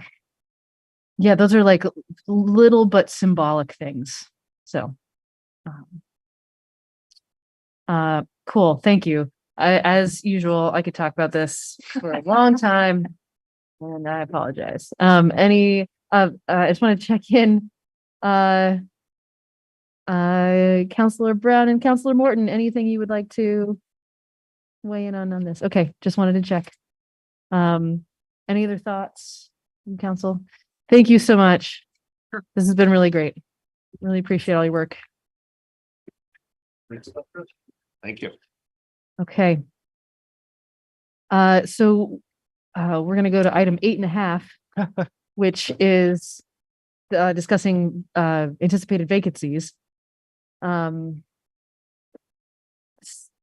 So on that, do you want to go first? Do you want me to go first? I mean, I asked for the agenda item, and I Sure. think it's probably more an agenda item for you all than the mayor and myself here, but I just want to be cognizant. We have a pretty busy budget season coming up here. And you know, I at one point had thought like, could I do the legislature and city council, you know, at the same time? But you know, as I'm looking at the meetings I've already got going and the day job, obviously, Hunter S. Thompson always said anything worth doing is worth doing right. And I don't think I could do it right, you know? So I want to be respectful to you all on that one. But also want to like give some notice that, you know, if you do need to fill the vacancy, give people enough time to apply and do it for whatever period there. So I would just kick off saying my intention would be for December 21st to be my last meeting, and then transition out there. I could be flexible just depending on the timing if you needed me a bit longer or something. But the session does start January 1st, which would be our next council meeting. And I just envision I'd be missing some time if that were the case. So, you know, I spoke to Bill today. I've spoken to a few of you just one-on-one here. That'd be my hope. We have time for goodbyes later, but I will say it's definitely been one of the greatest privileges ever, serving with all of you there. And it's very important to me not to leave you in the lurch and, you know, do right by you guys too, but that would be my plan at the moment. Yeah. Lauren? Yeah. I don't accept your resignation. No, but seriously, no, but could you remind us, Bill, the process for I thought maybe the mayor was going to announce her to go through the whole thing because they're two different. They're actually different for both seats. Yes. Yeah. So similarly to Connor, I'm just anticipating that being a part of the Senate is going to be a lot of time. And I think one of the differences between in this situation being a you know, rep versus a senator is that as a senator, I would represent just a different boundary of folks. And you know, I think it would be a question, you know, if I was to stay on, right, that like, well, who was I representing when I said that? Was I representing the people of just Montpelier? Was I representing the folks of the Washington Senate district? So anyway, I think it is appropriate for me to step down. And so I would also anticipate stepping down December 21st, the last meeting before the session starts. So yeah, and I would also say, like, I'm actually having a really hard time thinking about not being here. Like, this has been a part of my life for the last 10 years. I'm gonna save all of that. I have a lot to say about it, but I just want you to know, like, I'm having a hard time like separating my thinking from what is happening here. Having said that, Bill, what is the process? So it sounds like we need to get the budget done by December 21st. So 2 meetings. We can handle the public Do it. hearings without you, but we're gonna make all the decisions on the 14th and 21st. Manager's review has to be done by the 21st. No, so the process that so there are 2 different processes. I looked them both up in the charter. I am paraphrasing by memory, but we can certainly go to it. So we'll start with the mayor. When there's a vacancy in the mayor seat with more than 120 days left in their term. Now, Mayor Watson's term goes all the way till the next March. So there is clearly going to be more than 120 days left in her term. It says the city council shall call forthwith a special election to fill the remainder of the mayor's term. So whenever that election is, when that person gets elected mayor, they are mayor until the end of Mayor Watson's term. So if you were to call a special election in January or February, that person would be mayor all the way until the following March. Obviously, I think it makes, practically speaking, and for the city clerk's sake, it would be ideal not to have an additional election between now and town meeting, if at all possible. So, the question is, if her last meeting is the end of December, is, the first Tuesday, second Tuesday, whatever, first Tuesday in March, forthwith. And probably it is. That would be, we would have sort of no mayor for January and February, essentially. With the council seat, it's different. It's if there's a vacancy with more than 90 days left. And again, Connor also has a full year afterwards. So those day limits don't really come in. This is the council shall appoint a person, a fill-in until the next town meeting election. So even if you were to appoint someone, they would only be on, you may remember when Ashley Hill stepped down a couple of years ago, we appointed Dan Richardson, and he was only on for a couple of months. They got reelected to the 1-year term, but his first fill-in was only for 6 weeks or something. And so I think, so again, the question would be, so there are two different questions. And, obviously, no matter what, Councilmember Casey's 1-year term is going to be on the March ballot. The question is, so two questions. One, do you want to time it so that the mayor's term is on the March ballot, or do you want to have a special election? And two, do you want to fill the seat by appointment between now and March once Councilmember Casey steps down, or not? And again, there's no time limit. It just says the council shall fill by appointment.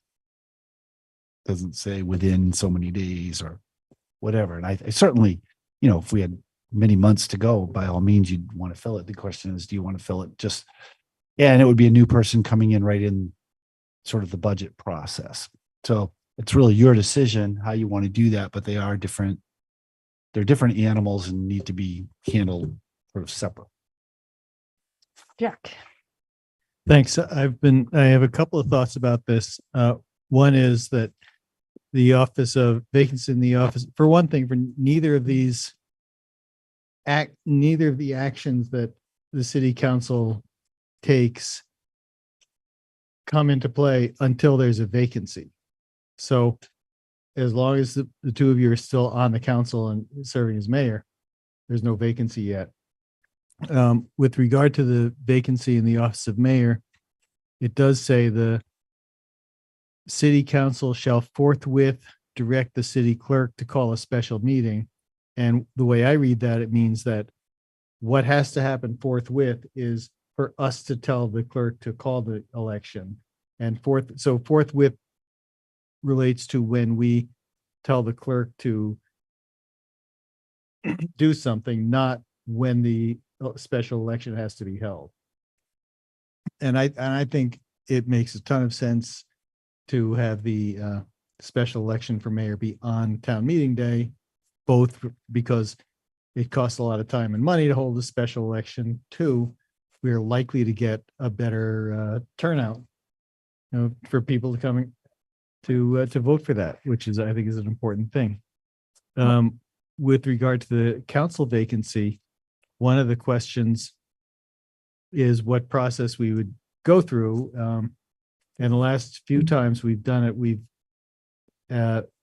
required anyone who wanted to be appointed to collect the petitions with signatures, the same as if they were asking to be put on the ballot. And I would think that that's the way we should go, so that people show some modicum of support before they get considered. That is correct. That's been the practice. And the other, so you are correct. There's no more vacancy until the position steps down. However, we have in the past, in anticipation of a vacancy, started the process in advance. In fact, the mayor replaced Sarah Jarvis, and she said, I'm resigning as of the end of this 6 weeks from now or something. And we had the whole process, and the mayor was appointed and didn't actually take office till the next meeting, and Sarah was still at the last meeting voting. So, I think we could, in the case of an appointment, I think you can start the process. You just can't, the person can't take the seat, obviously, until the prior seat is vacated. And maybe, I don't know, I'd look to the city clerk for a detailed ruling whether they actually, I think what happened was they've appointed you at the close of the meeting. You took office at the close of that meeting, Yep. as I recall. Yep. So she resigned as of adjournment of that meeting, and then you were appointed as of after that. Yep. So by that count. And I think we've done something similar in the past. So you could, if you wanted to appoint someone on December 21st or in one of the January meetings, we could start that process now if that's what you chose, or you could choose, like I said, not to appoint it if you didn't want to. That's it's both of these are your call, but just.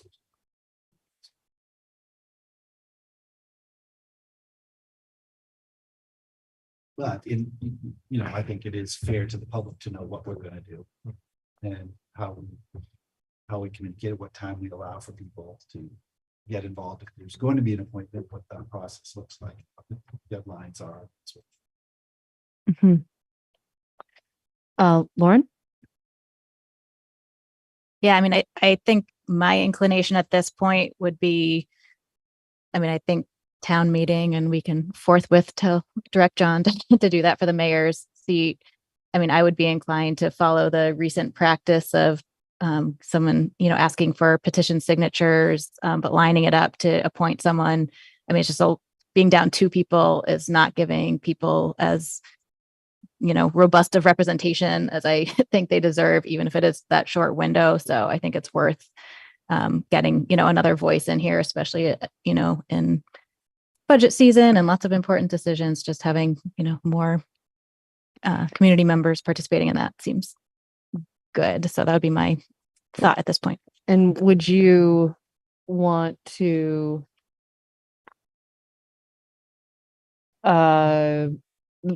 well, I'm just going to put this out there. Like, what is the timing that you would anticipate as ideal for an appointment? And you have to have an answer for that right now, but that's a question. Carrie, go ahead. Yeah, I'm just going to agree with Lauren and echo all of that. That I don't think we want a separate election, but I do think we want to elect a new mayor on the city meeting ballot and to try to get a replacement for Connor in quickly. I'm not sure what your question just now was about timing. What did you mean by that exactly? Well, so just thinking about thank you, by the way. So one possibility is that the timing for an appointment could happen as soon as the 21st, and have it like sort of similar to when I was appointed, take effect on the adjournment of that meeting. Or do we save it for the next meeting when there is actually a vacancy? Or I guess, do we do it before the 21st, to take effect, at some later point?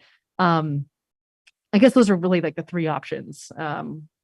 Or I guess a fourth option would be to just be down a person until town meeting day. And it sounds like we're not, people are not, I don't think we can do Again, that. this is your policy call, but you'd actually be down two people. Right, exactly. Carrie, go ahead. Yeah, thanks. So what I was advocating for was as soon as possible. And so if that means that we could appoint somebody to begin on the 22nd, I don't know if we can appoint them to some point in the future, but if at that 21st meeting, we could say, okay, you're appointed starting tomorrow, so that because we can't have two people on at once. Okay, just the idea of deciding early. Yeah. The vacancy doesn't exist yet. So Right. I don't think you're empowered to take any action. I think even if it's a minute later, even if you know who you're going to appoint, that's different, the moment after the resignation. But I don't think you can do any act to appoint them in advance of that second after the resignation happens. So does does that mean we can't make an appointment on the 21st? As long as you did it, as long as it was done in the correct order. I mean, as long as the resignation was received and then the appointment was made, I think it could be in the course of the same meeting because the vacancy exists as soon as the resignation happens. It's just that it doesn't exist before. Okay, I'm just remembering that it's different. Well, from it when I- didn't quite, I mean, there, it was clear that Sarah was resigning as of adjournment of that meeting and was appointed as of post adjournment for that meeting, but I'd stick with the letter of the. yeah, I mean, I think Okay. you could you could wait. Yeah. I think we could figure that out. We could Yeah. have, right, Connor could do his official resignation during council reports, and then we could have an agenda item after that to make the appointment. And That's what you'd want to do. for And sure. so I think that part could be figured out. I think the real issue, and that probably makes the most sense because we only have two meetings in December, the 14th and the 21st. And there's Thanksgiving in between. So if we were to recruit, to give people time to get their signatures, to think about it, to get the word out. And if you appointed someone on the 21st, assuming we do the timing right, that gives them the holidays to at least look over the budget material. And, because January is a pretty heavy budget, unless we finish in December, which is good too. And then we could have less meetings in January for this new person. So, Okay, so. fair enough. Lauren, go ahead. I have a vague recollection that we might have done a special meeting, like done it a little, just knowing how busy the budget meetings are. Like maybe we do it a different day where, so it doesn't get bogged down in that, which Do you I mean, feel like that's how we did it for Dan's. Like we had done like a short special meeting to look at applications and make the decision because it was so doesn't leave us a ton of runway there? Because we could do like the 22nd. You know what I mean? Like if we were gonna do it on a different night. Anyway, it might be that we have enough interest that it could take us a while. Do you know what I mean? Like there if we could have be one applicant. We probably right. Like I mean, best case scenario, we have a Yeah. lot of applicants Yeah. and they're good, and we have a lot to talk about. Right, You you know? had one appointment that took multiple meetings to. Yeah, that's right. That's right. So anyway, so thank you. That's maybe we'll know. So, but I also feel like, let's just play that out a little bit. Let's say it was on the 21st. That means that people would have to get their signatures in by the 16th. Right. Right. Which means that, gosh, that is exactly a month away. That's with some holidays in the middle. That is it seems a little bit quick, but it's on the quick side of reasonable. I think, but yeah. See, the other option for that is the January 4th. You have a budget workshop scheduled for January 4th. There's nothing else on the agenda. So in theory, you could have the applications due by the 21st, because I don't know if it was going to apply over the Christmas holiday anyway. Yeah. And then take them up right at the beginning of at that point, you both are off. So we don't have run into that problem. Do the first order of business on the 4th would be to appoint the new member, it wouldn't be members. Mhm. And then go on to a budget workshop after that, Right. And then, assuming we haven't finished. and at that point you would have five Five members, which, fair enough. You need 4. So, That's true. You do it on the 21st, you have. well, Depending on, Connor would have resigned. oh, that's true. The rest of the. Right. except That's true. six. That's true. Yep. That's true. Right, exactly. I want to go to Peter Kellerman. You had your hand up for a little while. Thank you, Peter. Go ahead. Yeah. Since I was the person who asked you guys to announce soon, thank you for that. I've thought about this quite a bit, and I'd like to make an argument against the approach you're suggesting. And here's why. Two reasons. One is a new person coming on for less than 2 months, especially if you do this January idea that you just talked about, is going to have a learning curve right in the middle of budget season that I think is unreasonable. I just don't think that's going to work, particularly if you don't appoint the person until the beginning of the first budget workshop. And on the other hand, whoever does get appointed is going to have an unfair leg up by appointment on being elected in March. And also, when do the people who are going to run for office in March have to register? I can't remember, but I think it's in early January, maybe. So I don't buy the idea that you're going to be down. You're going to be down 2. That's the mayor and Connor, right? There's no more down than that, right? So you're going to have an odd number. Odd numbers are good for voting. You guys have been together for a long time. To be clear about voting, Peter, that they actually require 4 votes to pass something, Yeah. Okay. even if there's 5 members. No, I know. I understand. 4 votes would still be required.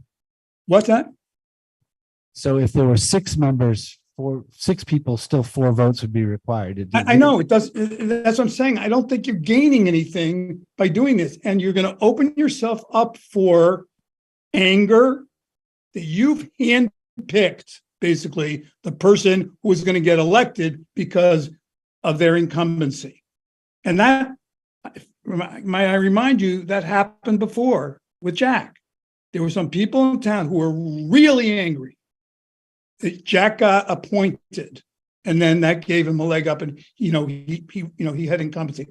Jack, that's not a criticism of you. Well, I don't want to be argumentative, but no, but it's an important piece of information. Jack got appointed in March, right after the election, for a full year, April, but it was for a full year's term. It wasn't for just a month or 2.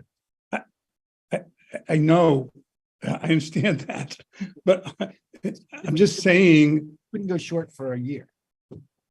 What? We wouldn't run short for a year, but I think the question is, do you run short for a month or 2? That's what you're posting. No, I know. I understand that you absolutely needed to do it for Jack, because that would have been a whole year. I'm just saying that the perception on the part of the electorate is that you guys would be handpicking by appointment somebody who then 2 months later, like with Dan, 2 months later would run and win. And I just want you guys to think about it. Is it you really gain that much by filling that seat now? I just don't see it. The number of votes you're going to need to pass something is exactly the same. You're talking about an experienced group of 5 people. 5 people, instead of having 5 experienced people and 1 utter novice that you guys are going to have to be explaining everything to. Just my opinion. I'm going to back off. Thank you, Peter. John, you have a comment? Yeah, I don't usually get involved in discussions like this, but just as the arbiter of elections, I think it's important to remember it's easy to slide into this talking about it as some sort of administrative issue. We are talking about the election of a representative body, which means the full representation of every citizen equally has to be the full stop final consideration, and the rest is details. And that means leaving, spots in some districts unfilled changes that level of representation for folks in that district.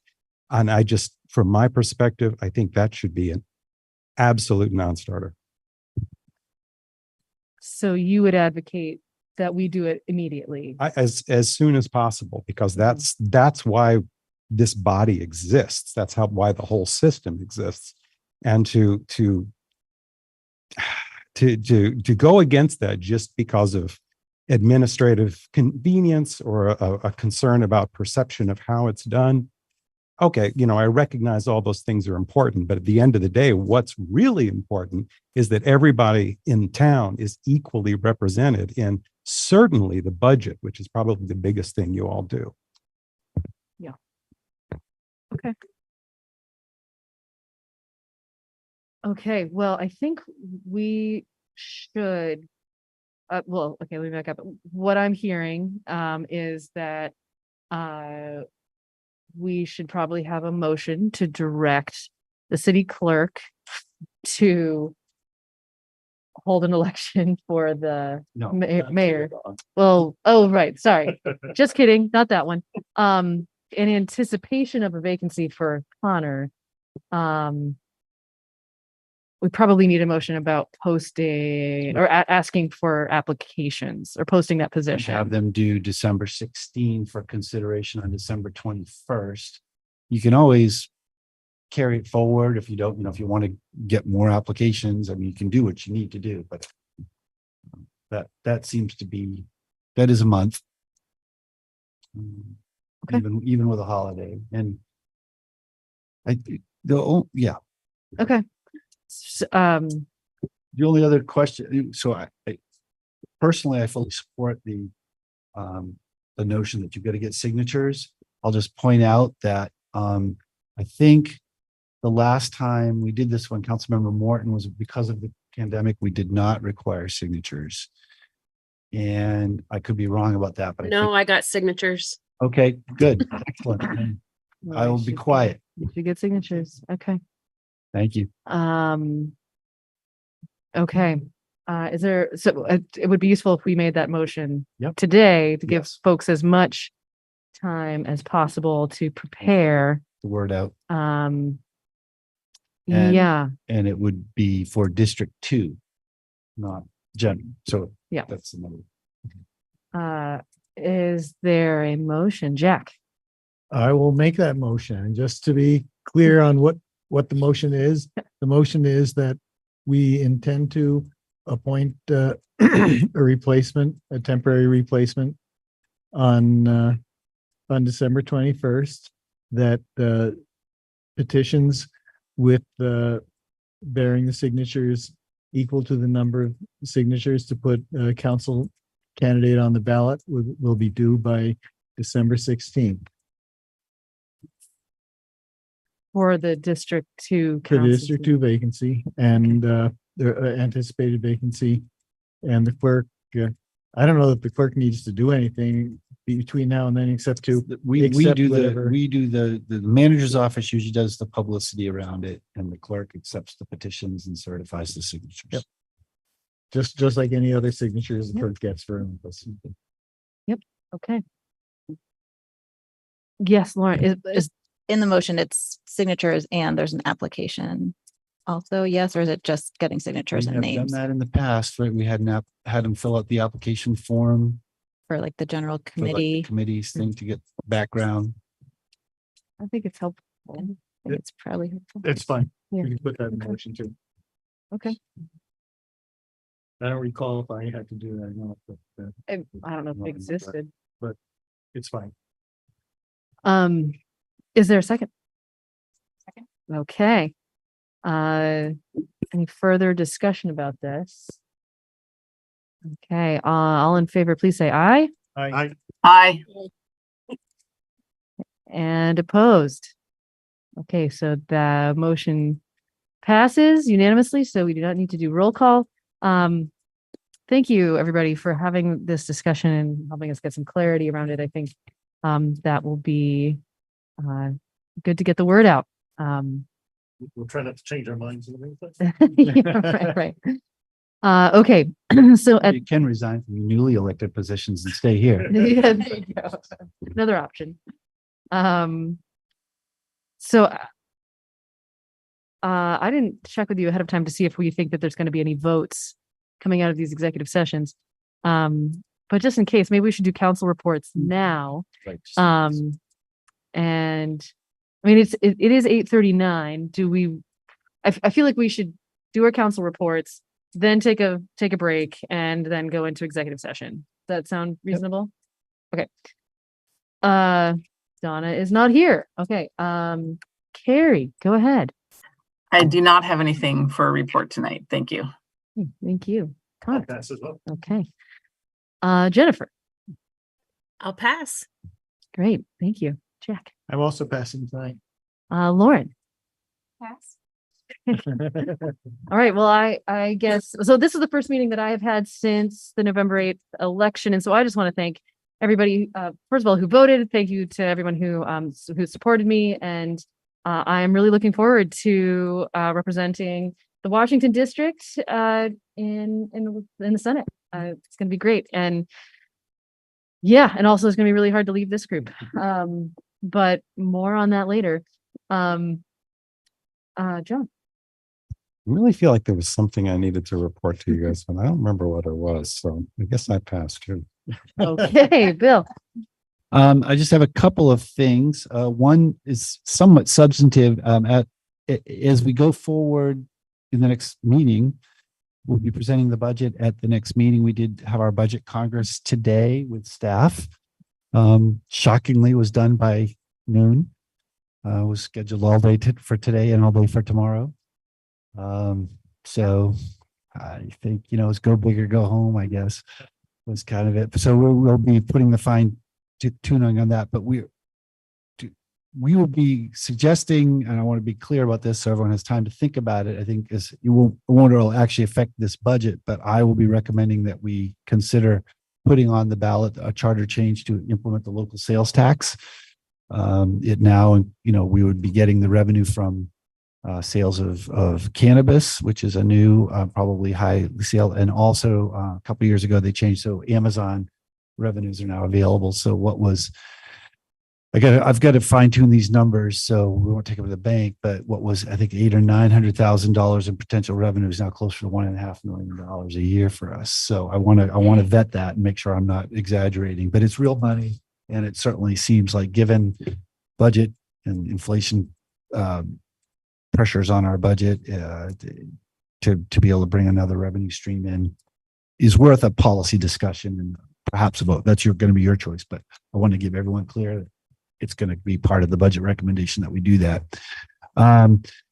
So there's that. Then I think there's a couple of other ballot items just to be thinking about as we go forward. We talked at the last meeting about whether to continue with CVPSA. They'll be attending our meeting on the 14th to talk about their budget request. But again, I just think that's something we want to consider. Do we want to put that on the ballot? Don't have to decide now. Potential ballot item, we're still checking this out about the stormwater utility, whether we need one to enact stormwater utility and whether that is a charter change or not. So that's a possibility. And then we just added tonight a potential bond reauthorization. And actually, it's not out of we'll talk about that later, but it could actually have two of those. So that I won't try to be obtuse. This is more for later, but again, food for thought. Preliminary numbers for the Confluence Park are now up to $2 million.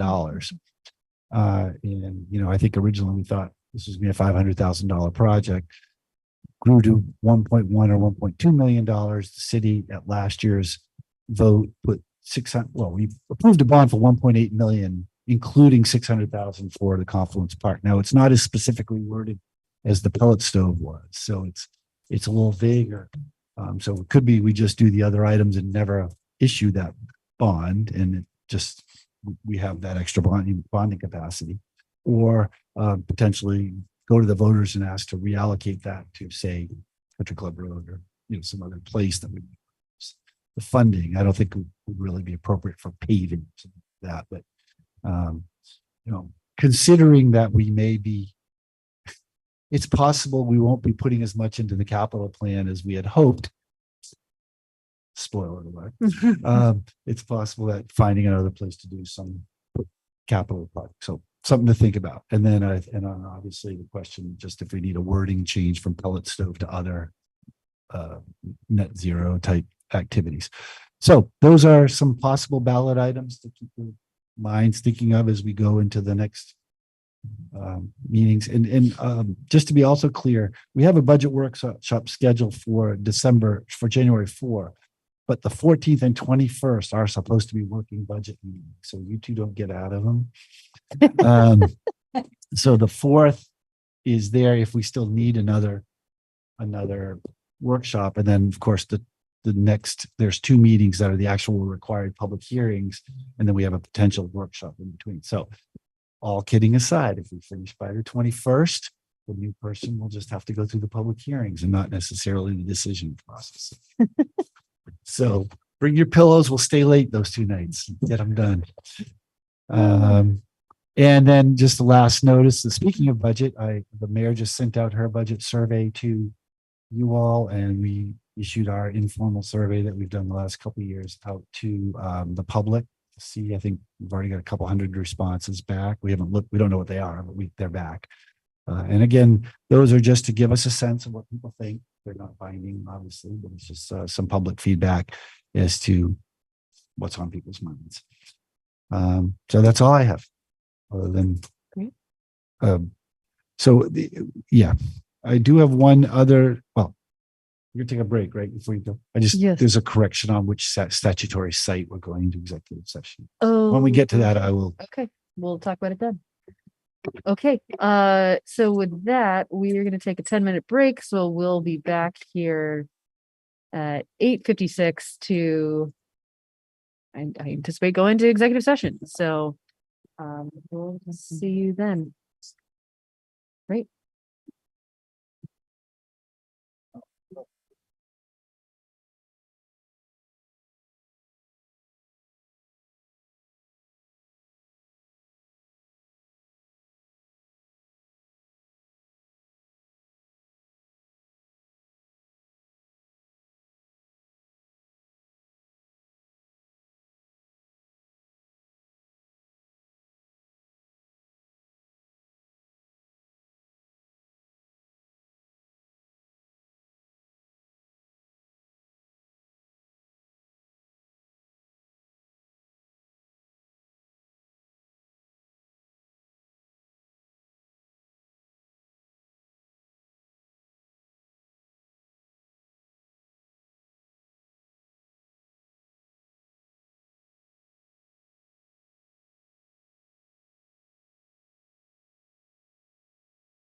Okay, so we're coming back from our break.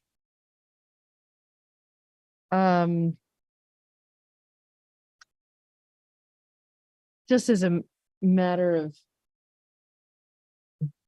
of logistics, because the reasons to go into executive session are different. I kind of wonder if we have to come out of executive session for the one to then go into the other. Technically, yes, but I think you could just say you I think you could say, would take take, an executive session into this To do this, that's subsequently this. followed by going into. Yeah. To do this. Okay. One law. Okay. Okay. And did you want to change? yeah, so for the property discussion, it should, the proper site is 1 VSE 313A2. And then the proper site for, because I don't have the other one in front of me, the proper site for the personnel one is 1 VSA 313A3. So that one's right. No. Yeah, it's a public records. Huh. So it's an public records exemption. I'm sure Mary Okay. just picked it up instead of the public meeting. So All right. Well, so we have a long executive session motion to be made. You're correct. and I the- would- these neither of these require the other finding. Right. Just to be clear. Go ahead, Jack. For simplicity, I'll make two separate motions. Okay. One, I move that we go into executive session pursuant to 1 VSA section 313A2 for the purpose of discussing a potential real estate purchase. Further discussion? All in favor, please say aye. Aye. And opposed. Okay, do you want to do the other one right now? Yes, I move that upon the conclusion of our previously ordered executive session, we enter executive session pursuant to 1 VSA section 313A3 to discuss personnel matter, the appointment or employment or evaluation of a public officer or employee. Okay, further discussion. Okay, all in favor, please say aye. Aye. And opposed. Okay, so, and did we determine whether or not we anticipate having a motion coming out of We it? will not need a motion coming out. Alec needs the executive session link. He just texted me looking for it. Okay, so we will only be coming out of executive session to adjourn then. Okay. Okay, well, thank you everybody who joined us, either in person or virtually this Oh, so evening. we need to stay in We're our, gonna stay in here. in our log, but those of us, Well, we have to also log need into the log executive out of this session. and log into the next one. Right. Yeah. Exactly. So come back here and then you're all good as long as we can still have the sound and everything from the folks on a different link. Cool. Thank you. What's that? Yes, yeah.